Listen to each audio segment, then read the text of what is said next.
Hello, everyone, and welcome to a very special birthday charity stream for two of our friends here, Mara and Alex. And we're so glad to have you here with us on Sword and Key. I'm your humble game master, Valiant Dorian, and today I am honored to be GMing a tantalizing murder mystery using Invisible Sun, a system created by Monty Cook Games set in the surreal world the surreal city of Salarine in the actuality. It's not a world, it's a city.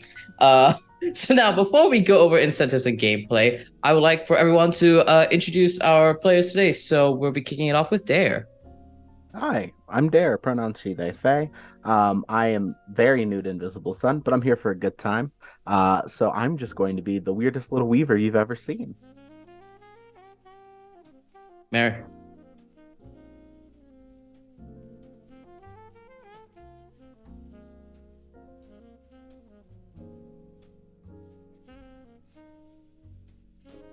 Alex. Hello, my name is Alex. I use they them pronouns, and I'm really excited to be playing a little trash fire goblin person. And last but not least, Eli. Hi, I'm Eli. I use they, them pronouns. It's been a hot minute since I played Invisible Sun, so I'm excited to get back into it with literal Shadow Incarnate. Take that how you will. And with those incredible intros to our players and their characters, we have some chat commands for this game. You can use exclamation point donate to bring up the donation link, and exclamation point charity to bring up a short blow about the Trans Justice Funding Project, and exclamation point cast for information about a fantastic cast. And speaking of charity and charity incentives, tonight it's not night, it's night for me, it's daytime for the rest of y'all. Today we are raising money for the Trans Justice Funding Project. The Trans Justice Funding Project is a community-run, non-charitable trust that funds trans-led grassroots organizations all over the US and US territories. And they serve and improve the lives of their local and national trans, gender non-conforming, and non-binary communities. TJFP is staffed by an all trans and non-binary individuals who are Black, Brown, Indigenous, and people of color. So for the Hall of Mirrors, there will be donation incentives that will be honored throughout the stream. At $10, you could give the party a little boost by gifting them a +1. At $15, you'll be able to give the player of your choice a reroll.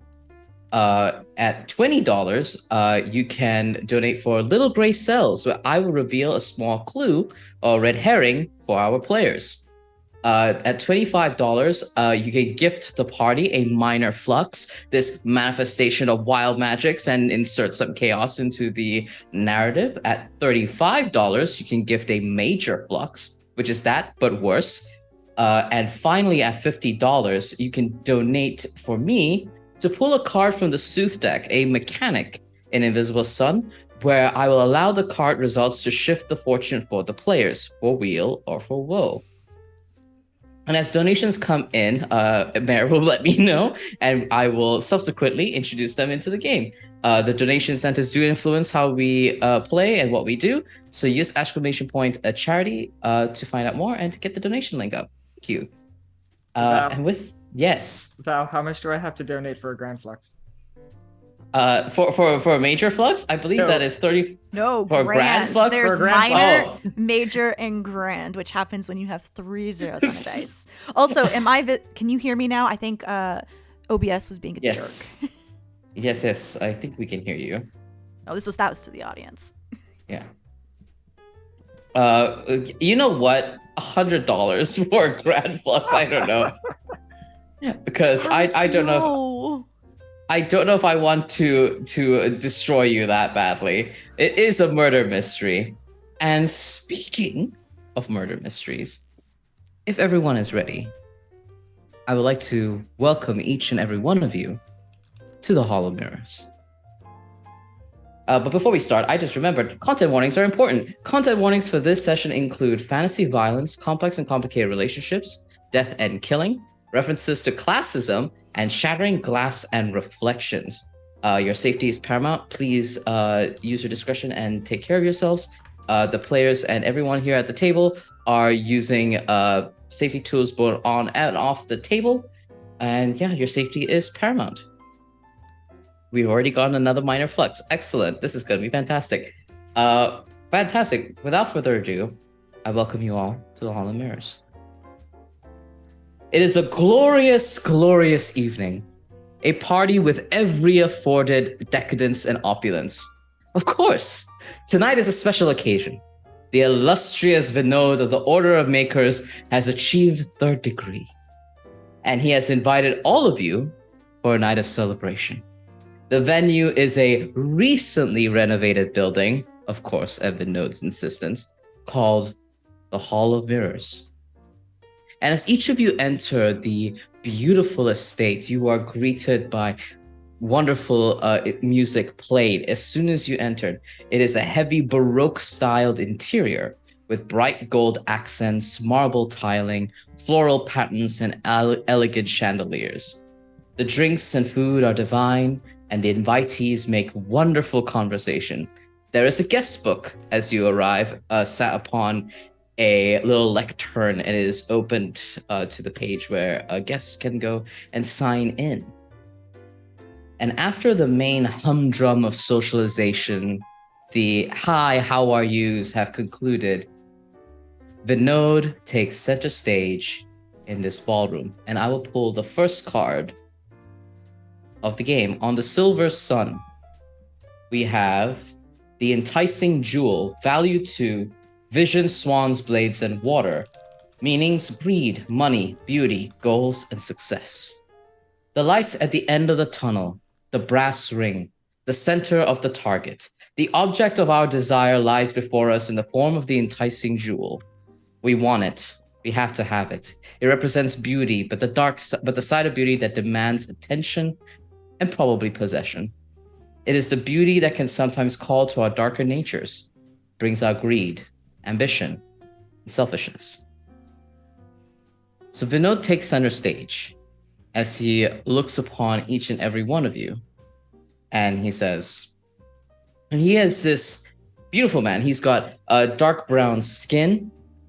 He has an incredibly opulent collar around his neck. It is decorative and wonderful, kind of like the collars that they used to give borzois in Russia. They're very, very thick, wide, and opulent.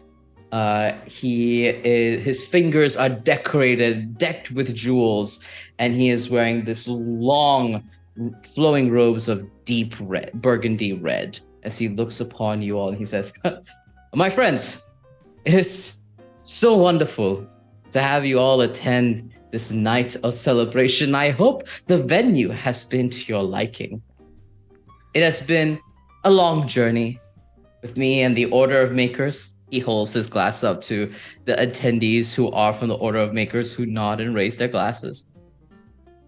And it is such an honor to be here at this newly renovated venue to show the beauty within glass, within reflection. And I am honored to welcome you all here. But this isn't all about me. No. I am here to also celebrate all of you. And his eyes linger to different members of the audience, and also to each and every one of you, members of the party. It's almost as if he is eyeing each of you specifically. And he says, I cannot lie. This project has been a secret gift, a special surprise for my friends. We talk a lot about self-reflection, about seeing the goodness and your truest and best selves. So I am here to grant you that gift of great self-reflection. And as he raises a hand, a wonderful magical flourish, a large curtain behind him opens, and you see a large mirror decked in golden floral Baroque style patterning. And out from behind him, stepping from the glass, are people, different folks. And each and every one of you are perplexed because many of these individuals look like you. Exactly like you. Maybe a little different, different outfits, different accessories, different haircut. But it doesn't change that they are you, sort of. And as they step out, they kind of look bewildered a moment as they enter into this space. And kind of look at Vinod, who's there, and he says, "Allow me to introduce each and every one of you to your modalities. And please, enjoy the rest of this party and do socialize. Thank you very much," as he gives a big bow and a flourish as a heavy silence falls upon the attendees before murmurings of curiosity. So, my dear party, my dear players, how are you all reacting to this? And what do you do when besieged by this fact, ambushed almost by your companion, Vinod, who has invited you to this illustrious affair? Let us start with Mare, since you're at the top of my screen. Oh gosh. First of all, I am playing a character by the name of M, who uses she, her pronouns, who is a connected empath of the Vancian Order who cages adversaries. Like, before even Vinod started talking, I think I've just been near the bar, constantly getting espresso martinis, even though they're not my drink of choice, but they have caffeine in them, so it's gonna be an espresso martini, or like an Irish, the Saturday equivalent of an Irish coffee, essentially. And when he's talking and when he's like bringing out our modalities, I think I just like choke on whatever hard liquor I'm sipping on at the moment. And M is an average height young woman with brown hair and 2 pigtails. She has a very angular masculine face with a birthmark under an eye on her chin and octagon shaped glasses and very, very heavy like bags under her eyes. Very nicely dressed, just slacks, a shirt, and a bolo tie. And there's like a good moment where I'm just like coughing and trying to catch my breath from swallowing down the wrong pipe, basically. Mm-hmm. While that is happening, you see that across the way, someone has indeed caught your eye, and it is your modality, M, who is also got a caged adversary along their side. And they lock eyes. She locks eyes with you and sees you across the way. There's also kind of a weariness that encapsulates her form. She, almost inspired by you, as a waiter moves by, a thought form moves by, picks a glass, martini glass of espresso martini, and maneuvers her way over towards you. But before we get to that, let's go towards Dare. How is your character reacting to this? I think you see almost wallflowering, a like thin, tall, androgynous like black person with thick purple glasses that hide their eyes. They hold like a glass in one hand and a suit that feels almost anachronistic in terms of like fashion, wear, fit. Almost like David Burns, if you need like a real life reference point. And they're just watching all of this kind of bemused as X is sitting there. Just kind of enjoying all of the chaos that's occurred. Just kind of listening in to hear what's going on between people. Oh yeah, you absolutely do. So you know what? How about you kick us off with our first ever roll for the game? Why don't you make me a perception-based venture? So go ahead, make a roll. You can tell me if you want to spend any points from your pools, or if you would like to use hidden knowledge, and you can tell me how that works. Okay, I think I'm just going to make a flat roll for now. Yeah, go ahead. Okay, that is a 7. A 7, fantastic.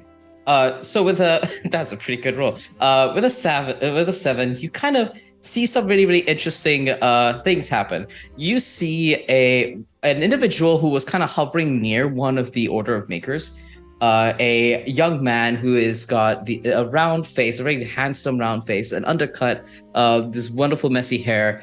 He is wearing a mesh top and a leather harness on his body and tight trousers. And his face is there's glimpses in the moment where you feel like you see his face, but then it immediately becomes indiscernible, kind of like a glitching TV screen. And you see that this person walks up to another individual around his height, but whose face isn't glitching. It is this other person's face is discernible. It's a round face. There's puffy cheeks, round eyes, a nice button nose, and a perfectly coiffed hair. And they both like stare at each other as there's this kind of like interlocking, a moment of huge period of silence between the both of them as they both like reach out to one another. You also see on the other end, two people wearing masks of the theatrical impressions of tragedy and comedy meeting once again. They're both wearing robes of different shades of blue, their skin patterned like stained glass. And they, as soon as they meet, they are now arm in arm and off to go and consume a meal off to the side. And yeah, that is what you notice. Is there anything you would like to do before that? Or would you like to just... And also, for you notice, I forgot, you also have a modality here. See, someone who does look like you.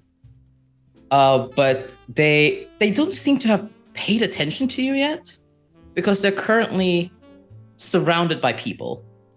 Folks have flocked to them. They seem to have maybe said something that has made the folks in the vicinity laugh. And they've all kind of like gathered around her and talking enthusiastically. That's what I will give you for that role. Perfect. I think for now, I'm just going to sit in Wallflower and hope no one needs me. Fair. Alex, what is your character up to right now? How did they react to all of this? Yeah. Oh God. Okay. So Elsie is like 5'5", pale skin, white hair, these just tired brown eyes, wearing just warm clothes, but that are like kind of ratty and like not at all like suitable for this kind of environment, like a large black coat, these sort of like fingerless woolen gloves, and she's just kind of looking around. And prior to this, I was having an absolute great time, and then as I see the march of the fucking modalities, I just look around, I'm like, oh hell no. And I storm off, and I like grab like a martini on my way there. Vinod, where the hell are you? Get your ass back here. Vinod, who is quite the distance away from you, looks like hair stands over the back of his neck as he seems to have heard you a great distance away. As he goes, Elsie, darling, no, come here. I've got somebody wonderful to introduce you to.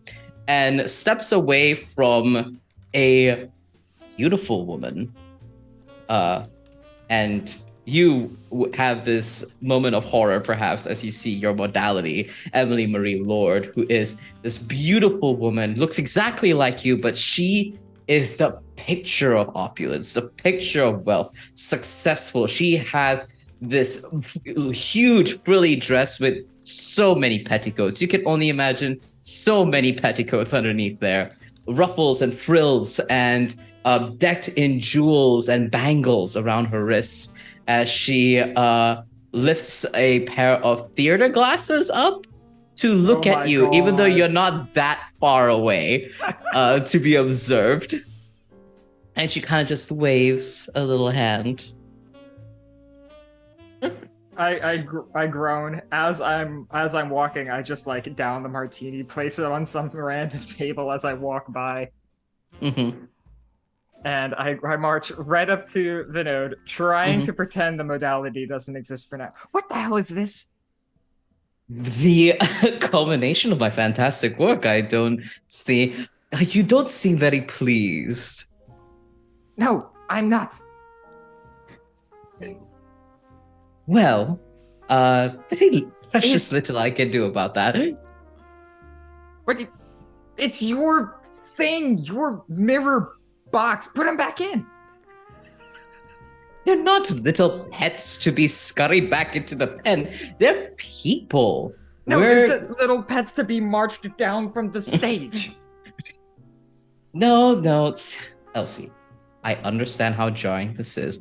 I've done extensive research on this. This is a perfectly normal reaction to have when you have a modality present. It is a jarring experience to the very, very core of oneself, considering the number of similarities, yet differences between yourself and your modality. But fear not, everything will be well taken care of. I've done extensive research on these lovely folks who I have invited. They're all fine. None of them is a killer or anything. So don't you worry. Everything's going to be just fine. I like do one of these just to him, and then I turn to Emily. Hi. Oh, you see, there's a moment where she is, I think, exchanging a word with someone adjacent to this conversation, and then she's like, she looks around as if wondering where that sound came from, and then realizes it's you, and she goes, "Oh, hi, good evening. It is." Looks you up and down. So lovely to see you. You're dressed so quaint. What a lovely outfit you have conjured yourself today. I'm just like extremely confused, like I don't know how to take that. Thanks. You're welcome. And as that is happening, we pan over towards Elle. Elle, how are you interacting with all of this? So Elle is about 5'10", 5'11", average build, shoulder-length dreads that are currently mostly up in a ponytail with sort of they're black with like a red streak down the side. I think Elle, watching all of this, is like trying to give polite clapping like when the reveal happens, but internally and somewhat externally, you sort of can hear Elle just muttering under Elle's breath, just like, damn it, I knew it was gonna be good. Fuck, shit. Very big, I don't care that something good happened to you, it should have happened to me vibes. And right now, Elle is sort of not looking for himself, because that would be too weird for Elle right now, but is like having conversation sort of with Elle's familiar, which is just sort of this very small translucent bird that is just always on Elle's shoulder. It never flies away or anything. It's just always there. Sort of has the same vibes as Elle, black with a red streak down the back. And just saying to it, see, I could have done so many things. I could have done so much better with this stuff, but I was distracted by trying to make sure that he felt good about himself and all this other stuff. And if I hadn't been so focused on him, I could have destroyed him. Your familiar is just like, oh, you said it, boss. You said it. I am the human over here. Like, who does he think he is? Who does he think he is? Ambushing everybody like this. Who does he think he is? And he's just kind of like hopping on your shoulder like a furious little bird. And then you see your familiar stop. Very, very still and abruptly as they go, do you hear that? I listen. What? Make a perception-based venture for me. Go ahead and roll me and let me know if you want to spend anything from your pools for perception or if you want to use a hidden knowledge. I'm just gonna keep it real. I'm just gonna Keep keep it it as real. is for now. All right. It probably failed. It's a 2. It's a 2. It takes you a while, is how I'm gonna read this. It takes you a while to like listen to it. You're hearing music, you're hearing people talking, you see another person, you are distracted momentarily by another person, a beautiful deep brown skinned man who is wearing a mustard yellow kurta and a dupatta. He has 2 silver bands around his head that are oscillating around his head, and he looks very, very out of place, and he's like looking at his watch and looking around, and you read his lips for a moment as he goes, "I can't believe Ishmael stood me up like this and left me to the wolves. Of course he didn't attend. He must have known this would have happened." El, you would know that Ishmael is a Goetic in your order, couple of like a degree higher than you. And it seems that, and as you look at this person, you also know that they're from the Order of Goetics. You know this name. This person is Avinash. And you know that Avinash and Ishmael are colleagues and work together quite frequently. Love the air quotes. I love the air quotes. And as you're distracted by that, then suddenly you hear it. A violent vibration. It is so unnerving, annoying, bewildering. And then you turn around and you see Lei, who is your modality. And it seems like they're also a Goetic, as on their shoulders is a 2-headed weasel vibrating violently. And it looks unhinged. Its eyes are popping out of its sockets like a very, very old, decrepit white dog. And it is vibrating violently on their shoulders. And they smile at you. Very wide, friendly face, a warm smile. There is nothing warm or friendly about Elle, just so everyone knows. Elle literally stares at Lei and just, "Hi, what do you want?" Hey, no, I just saw you across the way. My familiar actually was who pointed you out to me. I was wondering what my own modality was here, and you see stars like it's just vibrating like yes. And he's like, that's enough. That's okay. But hi, I'm Lei. It's just a pleasure to meet you. Are you a friend of Vinode's?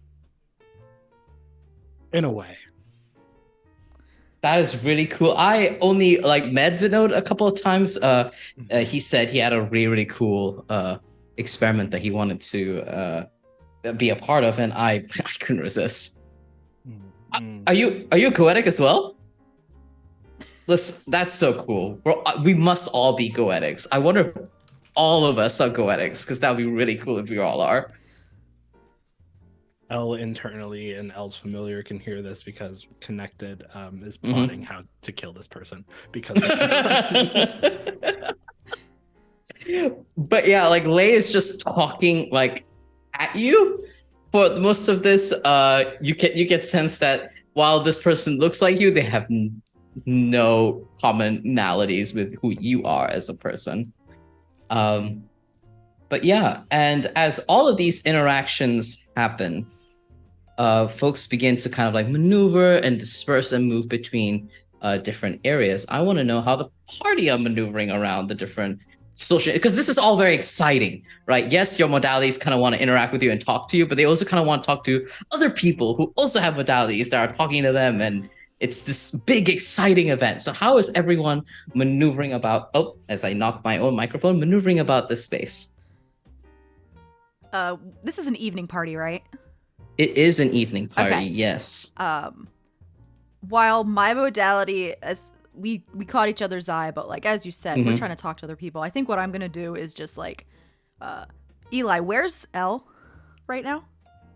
L was probably posted up against a wall somewhere. I think you might have been like running away from Lei, because Lei for me has like the energy of a golden retriever. Yeah. So like I keep as trying to people lose them, talk and to it's not them, working. yeah, everyone keeps like talking to them and getting distracted, and you found a way to like maneuver away towards a wall, and Lei is now like talking to a bunch of folks, but at the same time looking for you. So So I think as I see like L try to get away from this hyperactive modality of theirs, I'm gonna start walking my way towards L, and I'm also gonna use one of my ephemera too, because this is weird. I'm gonna, while I'm walking, I kind of have like a talisman with the symbol of the pale sun on it. I just kind of like flick it, and like white mist, a goetic might recognize a spirit, like comes out of it and like enters me, and it's talisman against evil magic. Calling upon protective spirits, you gain a +2 to your resist actions. Ends when the sun rises or sets. I'm just gonna walk over to L and be like, "Do you want to get out of here? This is very fucking weird." Considering I think I read somewhere that it's bad luck to kill your doppelganger, I think it should be best. Yeah. maybe there's a couple sightseeing platforms on the second floor. Let's Let's go. You do know that there's several rooms in the Hall of Mirrors. You did get the insufferable tour as you all arrive. You probably arrived earlier than the other guests, considering your particular closeness with Vinod, each and every one of you. So you all did get the insufferable tour. There are multiple rooms in this establishment. There is the drawing room, which is a more private little area. There's the main area that you are in right now is a ballroom surrounded by that large glass and gorgeous paintings. And there's a veranda. And there's also, you do know there's an office room, which is where Vinod's office is, but you're not sure how to get into it because it looked like he locked it on his way out. I don't know if I want to go hide, because the last thing I want to do is get snuck up on, but maybe just like... Well, I'm talking to L. Sorry. But maybe just like keep an eye on people. Keep them on the other side of the room. Yeah. Yeah. How's your person? Hadn't talked yet. Oh, good. They kind of got sidetracked. I don't know what's going on. Yeah, they looked like they needed like a dog treat and a tug of war, or just, I don't know, some dog toys. They were just following you around like a puppy. Vinod has pulled some shit in the past, definitely, and this is definitely a feat. I can understand why he would want to celebrate it. It is still bullshit. I hate it. Like, Val, I know that modalities, Yes. you don't create modalities, correct? Nope, you do not. I don't know. Can I make a knowledge roll on modalities? Yes, go ahead and do that, especially since you're advanced. Go ahead. Yes, I would like to use one bene, please, and I will roll. Okay. Go ahead. I got an 8 on the die. Ooh, that is a good roll. Got a 9 total. So 9 total. That is incredible success. So with a 9, it's one modality. Knowledge around modalities is difficult. It's rare, highly sought after. It's also very, very confusing. It's a highly specialized area of research and knowledge. But you do know that you don't create modalities, that's for sure. Modalities exist, kind of like exists. You know, Saturnine, actuality, timey-wimey bullshit. Like, there's a lot of kind of like weirdness to it, but there's plenty of theories of like the suns existing parallel to each other, time being weird around different things. But yeah, you don't create modalities. Is there an additional question you'd like to ask that I could like maybe ask more directly, answer more directly? Where they come from is way too high level at this point in time. I'm not going to bother answering. I can give you a partial answer to that. It is probably a different here, Okay. which is not helpful. No, but it's yeah, no. it's a different here. I think that's all I got right now. But like now having that role, I look at L. Like, I don't know what he's trying to pull, because you don't make modalities. They already fucking exist. So This creep must have just gone around specifically looking for other modalities. Or us. I don't know. Depends on who he invited first. And invited them specifically for whatever he's trying to do with that. And I just motion at, like, the mirror. Whatever that's going on about. I will also give you another gift because you rolled so high. Y'all did have a very exceptionally early time window for RSVPs.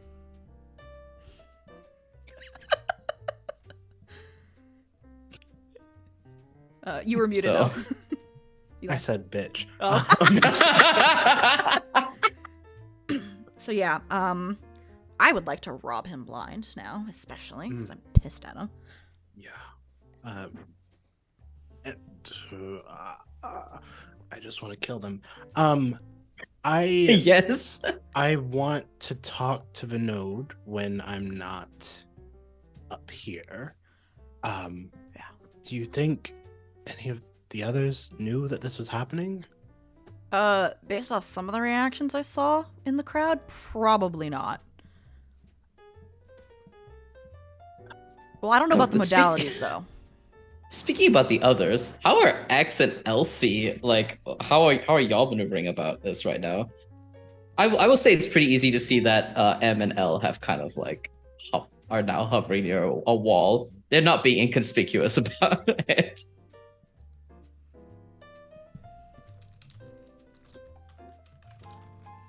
I'm messy. It's just I'm curious in which way shall I be messy. Oh God. Okay. I think I'm gonna go up to Vinod actually, if I can find them. Yes. Vinod is currently talking to Avinash.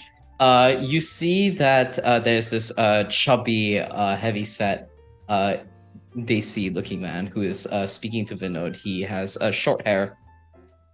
And you overhear the conversation. They're talking about glass and quirks, and it seems to be a shared bit of knowledge between them. And you hear Avinash kind of going, "That's quite a feat there, enchanting a mirror with things." And before I go any forward, thank you all for your donations, and we hit our goals. So thank you so much. That is very, very kind. I am acknowledging everyone's donations. Party, you all have a +1. We have 2 minor fluxes and 1 major flux. We're gonna make that happen soon. Let's go. Let's go. But yeah, thank you all so much for helping us hit our goal. That is so wonderful. I appreciate all of your generosity. But yeah, they're talking about mirrors. And you hear Avinash like, yeah, this is a very, very fascinating piece of work. Why? And you hear Vinod going, well, Avinash, you probably you're not so well acquainted with the makers, aren't you? You and your goetics.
we are back.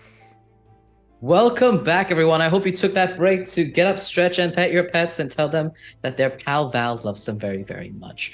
And we are back in the Hall of Mirrors. Thank you all for your incredibly generous donations. As we return, a quick recap of what just happened. The incredible maker Vinod has summoned modalities. These AU, alternate universe versions of all the people in attendance have arrived. And amidst all the chaos, a murder has occurred. Lying in a pool of shattered glass from two broken mirrors lies the very, very dead body of Emily Marie Lord. She's lying face down in the pool of glass. And as you all kind of like arrive to this hallway filled with mirrors, and everyone comes in, you hear like Keshav calling out like, "Oh, that's unpleasant." And you hear Avinash going, "Oh my god." And Vinod finally enters as you are all there, and he goes, "Forgive me, my guests. It seems that a terrible tragedy has befallen this party. Oh goodness. The authorities needed to be called." And you see that he walks to one of the there's actually like a phone booth that is set in the hallway as he goes to contact the guard whose name has escaped me for the moment.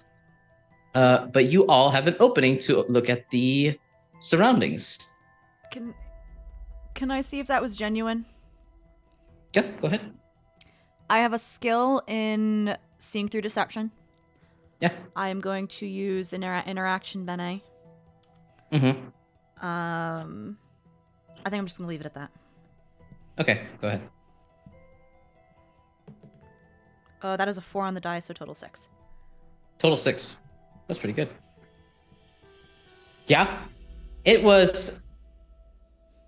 I think with a 6, you notice that there's definitely a shock that has happened, but there's also like, it almost feels, when someone is still shocked that something's happened, but they're guarded enough that they're able to kind of like, oh, okay, interesting. You're getting that hint of like, yes, there's surprise, but there's a level of like interest, almost like, interesting that this is how this is panned out. Probably just loud enough for L and X to hear me. Bitch is hiding something. I don't think he thought this would happen, but he's hiding something.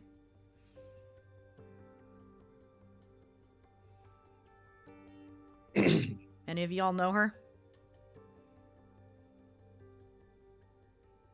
I try to find Elsie in the crowd, like just by sight. Yeah, where is Elsie? I'm not quite in the crowd. I am like kneeling over myself, I suppose, trying Yep. Trying to wake her back up. Hey, come on, you can't be... No, get up. Get up. He does not move or stir. Elsie. Before I go to join L, I would like to slip off like a ring or a necklace or some small piece of jewelry from this person. Please make some sort of physical like base task for that. Yeah. Just to see that no one notices. I don't particularly care to be noticed or not. It's less that I'm not trying to like fucking steal it. It's more along the lines of like You're getting evidence. Not even that. I'm going to like, it's like taking something sentimental.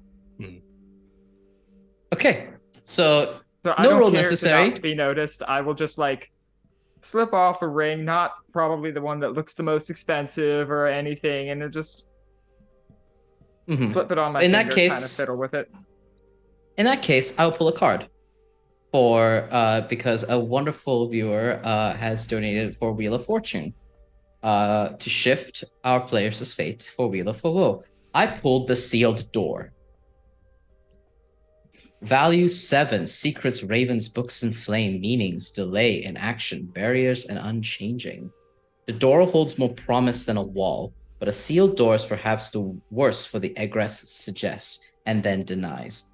The barrier prevents us from moving forward. It is delay, wasted time, a failed attempt. Still, a door with a keyhole suggests both the existence of a key and something valuable on the other side. Of course, the door in this family of secrets is sealed. It keeps secrets safe. The implication, of course, is that great discoveries lie on the other side, if you can only get there. Elsie, you pick up a ring or a bracelet. But as you pick it up and hold it in your hands, gentle, sentimentally, it trembles in your hand, as if violently vibrating, before shattering into glass. What the shit?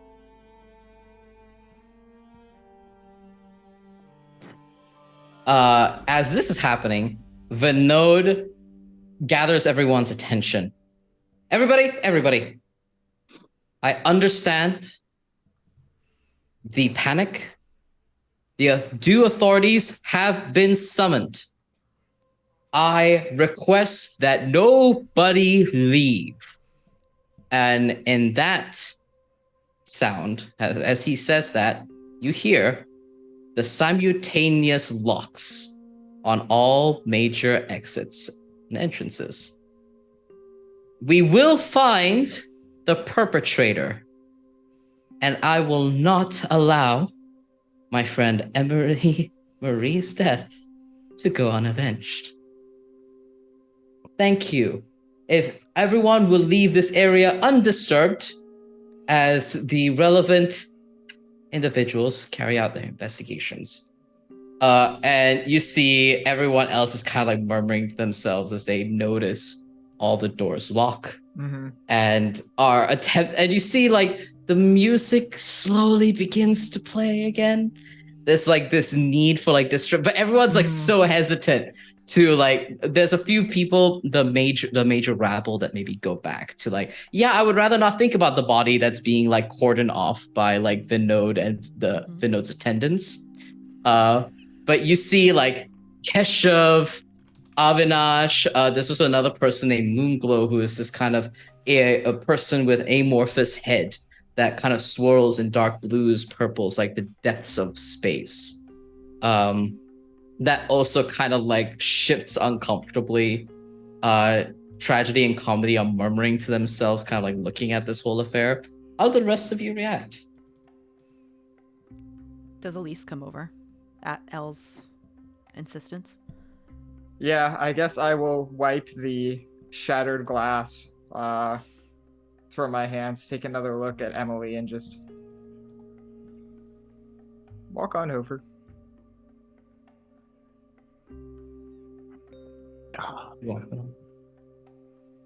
What was that? You walk on over. Yeah. Y'all are kind of like gathered. You have space here. People, yes, the body's like cordoned off, but you can still investigate this area. You can still explore the other rooms and areas around here. Yeah. You notice that it's just mainly attendants that are like watching over people. There's no like armed bodyguards around here, which is probably not great. I look at Emily. I look at Elise, like back and forth, comparing the facial features. You okay? No. I know her through reputation. I didn't know she was me. Just a bit disturbing, seeing your own body on the ground, I'd imagine. Yeah, a bit. So it wasn't you that... No. Well, it's not out of the question. It's a In- really in my weird situation to experience. be in. In my experience, it isn't un strange to see a dead version of yourself. So I imagine this can be a little surprising for you. What the fuck is that supposed to mean? I've done a lot of travel. Yeah. I just kind of learned to take what X says at face value nowadays. I'm still learning that, I guess. Well, I hate to ask. Oh, you first. You got it. I hate to ask, but would you know if you had any enemies? I mean, not ones that would pull something like this. I mean, sure, a couple of,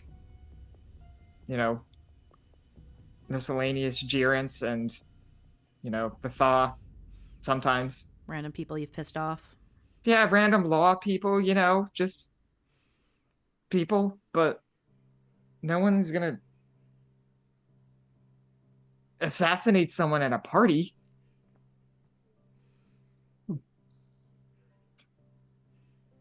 I mean, if the law wanted me dead, they'd kick the door in and do it themselves. Oh yeah, you'd be dead a long time Yeah. ago. I'm not, so that's probably not this. At least I don't think. I think I just like nod and make a small noise at that. You can't parse the energy of it. Okay. I'll Strange energies sound okay. Yeah, Oh. exactly. Just okay. Mhm. How did she die? That Can is I a- tell? That is a great question. I don't actually know that. Mhm. Is it a How bear? did she die, Val? Who would like to investigate that? I just sort of shrug when Al asks. I'd like to investigate, but not by investigating means of death. So if anyone else wants to do that, go for it. I'll investigate means of death.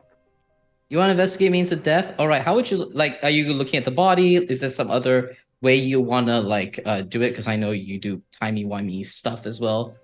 I think I'm going to look at the body for now and Okay. see what I can glean from it initially. Cool. Go ahead and give me a. I'm trying to remember all of the pools. There is a perception base too. I don't think there's a separate investigation one. So go ahead and give me the perception one. Base venture. Do you want to spend any points? Oh, I don't think it's gonna matter if I spend any points. Oh no. Oh, I got a 1. Better than a 0. Mhm. better than a 0. I'll tell you what's obvious. What's obvious is that she is lying on top of glass. That means the glass must have shattered first. So whatever her cause of death is, it is related to the shattering of the glass, and it had to have happened before she fell. So I think that's important information that you would glean. You see that she does have like cuts around parts of her body from the shattering of the glass. So that is how much you glean, number 1.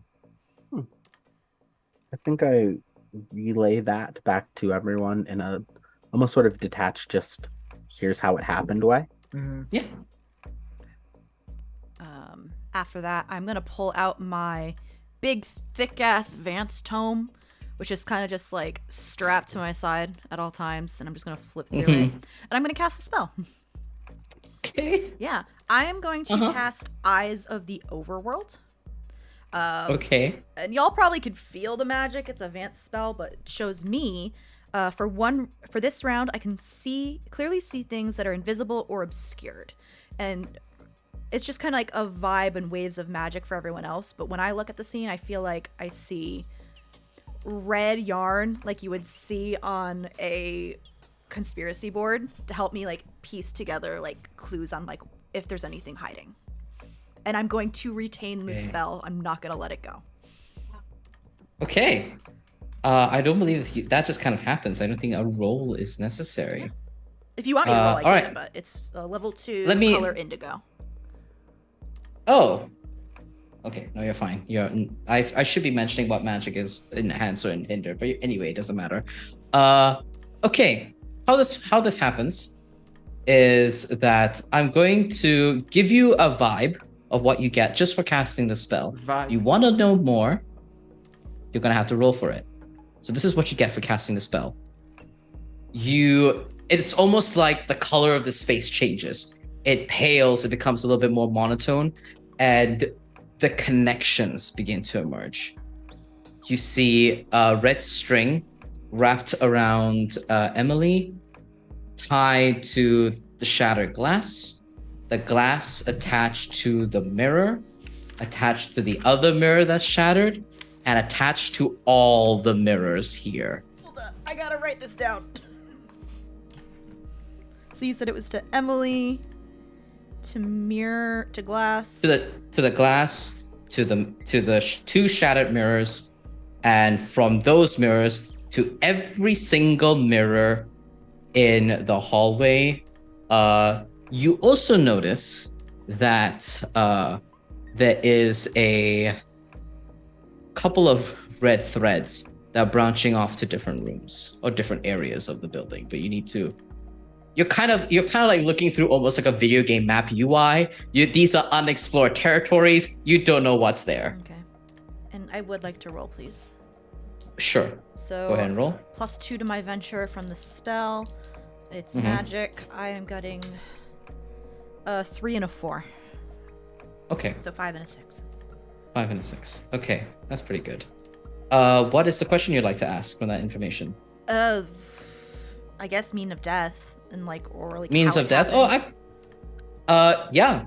It seems that, simply put, there was a spell of some sort, a magical effect, has caused the mirrors to shatter in such a violent way, that caught Emily. And that is how she died. And I'll just slam my book shut, put it back. She force damage, exploding mirrors, seems what it's looked like, and I'll just motion to her and use like hand is going everywhere.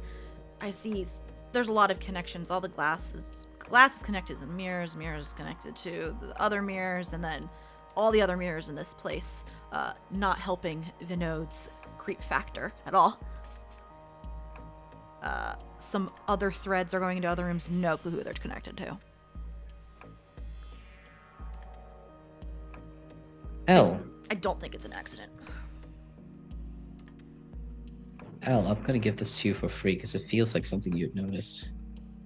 You see Avinash creep closer and closer to the body and stare at the glass, and then look at all the mirrors around and begin walking down, following all the mirrors. I'll give that to you for free. Wordlessly, I sort of gesture towards Avinash,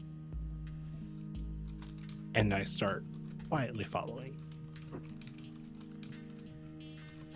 All right. Quick question, Val, on your Yes. incentives. When you say it's a +1 to the party, is that just like a group pool that we can pull from to add +1s? It's a group pool. Yeah. So we have a It's a group total of pool. 3 +1s, everybody's, to our group pool. Can we add? Do we need to add those before we roll, or can we add them after? You can add them after. It's fine. Yes. If I'm making a face that looks like it failed, you can be like, no. I will add the points. That's fine. It's a one shot. Yeah. So you're looking at the other folks, you're letting them know that you're going to be following Avinash, right? Mhm. All right. Excellent. Cool. You follow Avinash. You see that he is keeping a distance away from the mirrors. But there's moments where he closes in. It's almost like he's looking for something as he's looking through these mirrors and the glass. And yeah, he's looking at it almost in it looks like he's putting on a detective hat and is trying to maneuver about this space. But he clearly is moving around this place more intentionally than your party is. So are you just going to tail him for now? Or are you going to interject at any point? I think after a little bit, Elle just says, "Hey, detective." Avinash jumps a little bit. Oh, yeah. You're L. I remember Yes. you from the order. Mm-hmm. Yeah. You give me a fright. I wasn't really trying to. It was too easy. Anyway, what are you doing? You see that he looks nervously around all of the glasses, like trying to figure this place out. And what just happened? Glass doesn't just shatter on its own. And mirrors are another problem entirely on their own. So I'm just this is all too suspicious for me personally. So what are you looking for? And you see that he like is looking around to see if anyone's listening. He's looking around all the mirror. He's looking around all the mirrors. He's looking at people. You see that, there's a few of the modalities are hanging out. Your modality, X's modality, a few other folks are kind of like maneuvering about, probably heading towards the veranda. And he speaks to you in a hushed tone. I study reflections and mirrors, and entities that linger with them. It's how Ishmael and I became friends. But what do you know about mirrors?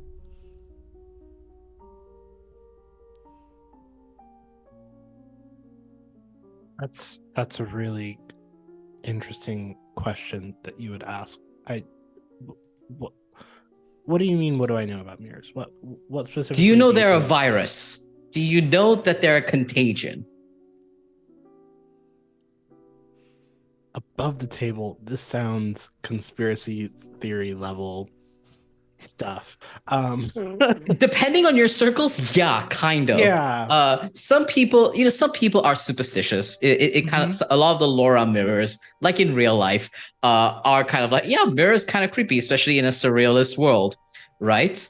But this, calling it explicitly a virus or a contagion does feel to you, I don't think it's out of this world for you to be like, is this some red thread conspiracy board thing that's happening over here?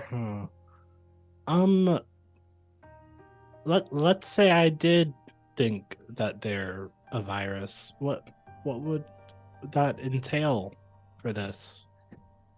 Well, there's so many theories because no one studies this, and that's the problem. There's several pieces of research where folks have communes spoken to entities of glass, of mirrors, in mirror realms. There's also a sentience, a connection to a mirror and every other mirror. And there are incidences where people have a house and they buy a single mirror. And then as time goes on, the mirror multiplies in places where they didn't exist before. And it is terrifying how they can just do that. And the fact that we're in a hall of mirrors and Vinod's whole shtick is mirrors, and then someone dies by a mirror, 2 mirrors shattering, but nothing else. It's not like if it was a magical force, then I don't know. This just doesn't make any sense. Above the table, so Yes. Vinod's always been into mirrors. How long has he sort of had this house wherever we're in right now? This house was probably been developed for the last 6 or 7 months. Vinod has always been fascinated with glass. The mirrors probably started around maybe about 10 months ago. That is when the glass, like, all of you would know this. There was like a moment where he was like, I've been doing glass blowing for so long, but I found my thing. My thing is now mirrors. and that's how it's begun. And he's created mirrors to help him like communicate with people, like FaceTime.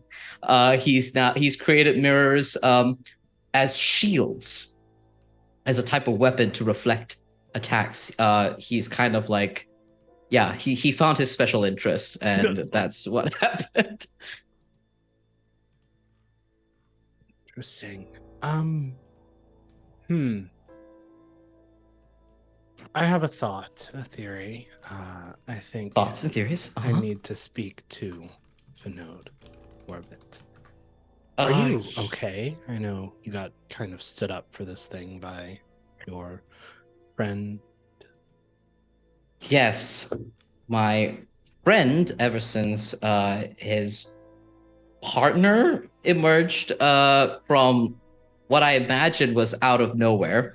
They were gone for a little while, and then they're back, and now they're living together. And ever since then, like, impossible to get him to stick to a scheduled time. And of course, he would forget to attend the one social event with a bunch of mirrors, which he knows I have a thing about, and then abandons me. He's gonna get a real talking to. I'm sure. Maybe, possibly, considering Emily down there, rest her soul, died alone in the Hall of Mirrors. You should not be just chilling by yourself. That is a really good point. I will maybe have keep a distance from the mirrors as I do my research. How And does, he got how yeah, does go he ahead. seem right now? He is jittery as fuck. This guy is not having a good time. He hates this is like his literal nightmare. Like, he clearly has strong feelings about these mirrors and like mirror knowledge and stuff like that. This isn't helping, because this is when a conspiracy theorist gets their theories confirmed, is how he's taking this. So it's not great. Makes sense. Yeah, I would say just probably join back with the rest of the party. Have some good snacks, maybe. Yeah, I think I'm going to. Yeah, I think I'm going to maybe have a nice sit down in the drawing room. I think I saw tragedy and comedy having a sit down there. I will go and join them maybe. Good for you. And then I think as he's walking off, he on his way there runs into Lei, and Lei has kind of now kidnapped Avinash and taken him to the drawing room. I return back to the group after all of that. Think you figure anything out? Conspiracy theories, mostly, but maybe not so much theories as might possibly be what actually happened here. I think the nude might have done something, possibly. Oh, he's definitely hiding something. Yeah. It might have. It could have been a shortcut that he took, or something that he uncovered that he shouldn't have. But I think somehow he inadvertently is behind this. How good are you? Go ahead. Good. Good. How good are you people at talking? I keep Exceptional. getting asked weird questions today. Okay, I guess. I can, but I'm not going to be nice about it. So if you're looking for something more with more panache and finesse, no. Not really. I have a spell that can let me and other people see what's going on upstairs. So if someone could get him talking about what's going on here, he's gonna be more likely to think about it and we'll get a better picture. I can certainly ask questions. I was sort of chatting him up earlier about the mirrors. Yeah, so I don't know what I don't know if we know enough right now to be sure we're gonna get something useful, but it sounds worth a shot. He took great pride in them. He might be concerned about their lack of structural integrity. So let me Yeah. see if I can find anything out about that.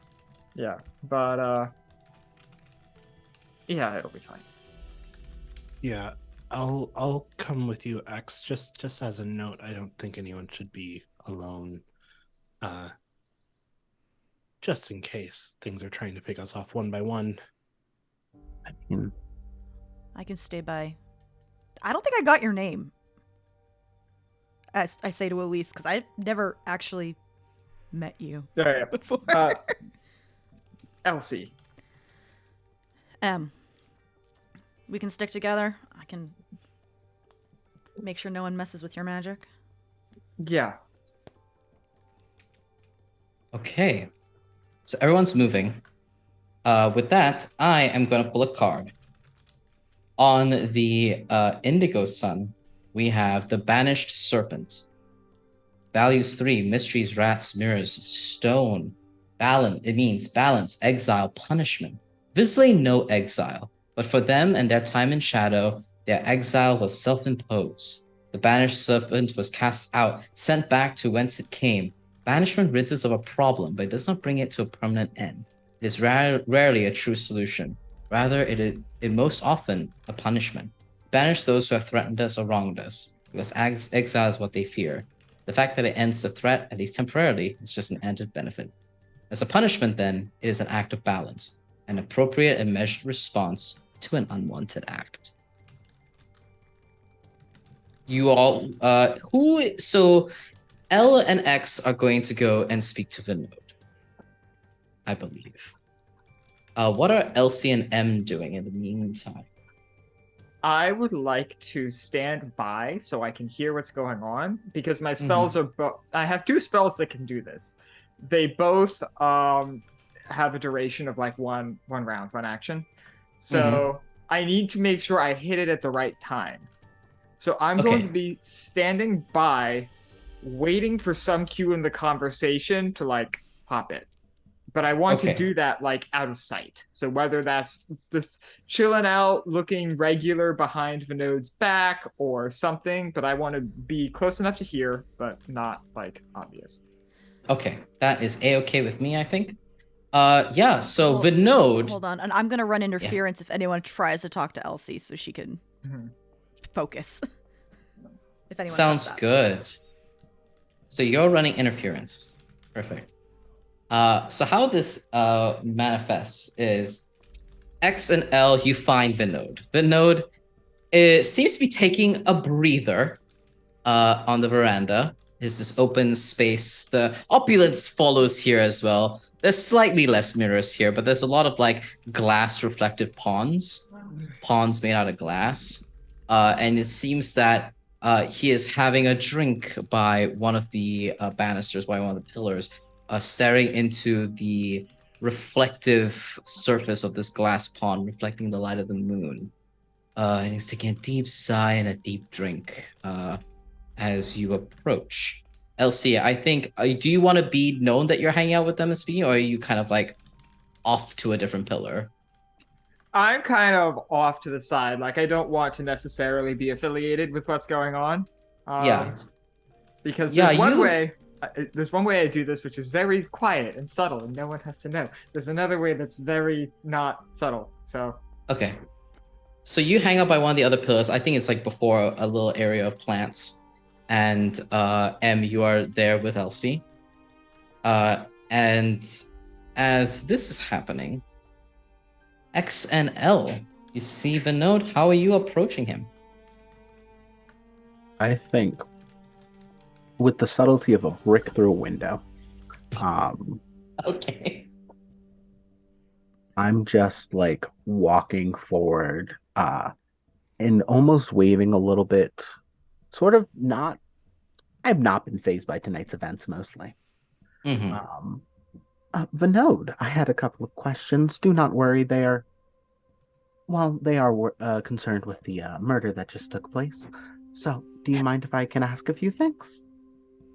You see that Vinod like has like a handkerchief that he's like basically he has been like wiping off sweat off of his brow. It looks like he's been like running around. He's like, as long as it requires that I can just stay here and enjoy the cool air, be my guest, my darling. Of course. And I just I think lean next to him. Mhm. So, I know you took great pains and pride in your mirrors earlier. Was there a chance there could have been some sort of thing you overlooked in preparing for this party? You see that he leans back, and he says, I don't think the mirrors are the problem. I think I perhaps underestimated perhaps the effects of modalities on people. And you see that he's like looking around. I'm worried about Elsie. She was not pleased with Emily, and everyone saw that. It's not looking good. I don't necessarily think Elsie was too bemused by the crime that just took place, though.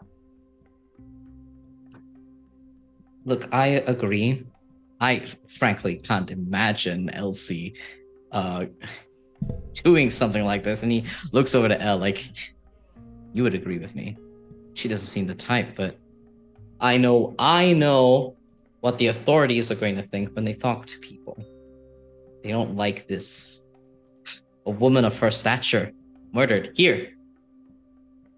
They'd want that cleaned up real quick. I'm concerned. Just why I made sure no one left. Yes. Well, what are you doing to help with this?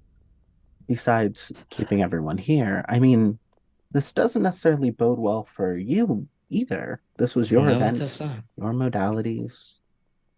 I mean, I would be a little scared if I were you too.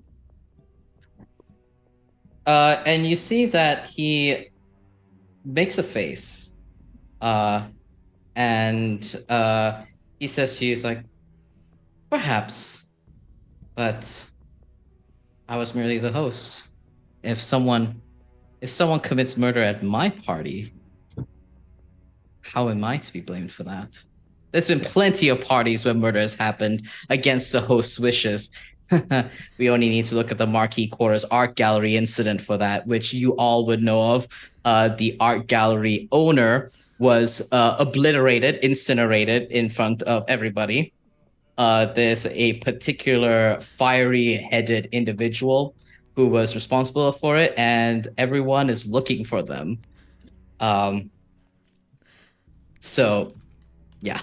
As Vinod is giving this reply, can I cast Peering into Hearts? Yes, go This is ahead. level 4 plus 1 die. I look at a close being and know what their immediate thought is, what their current desire or intentions are, or why they are carrying out their current action. Cool. Which of those do you want to know?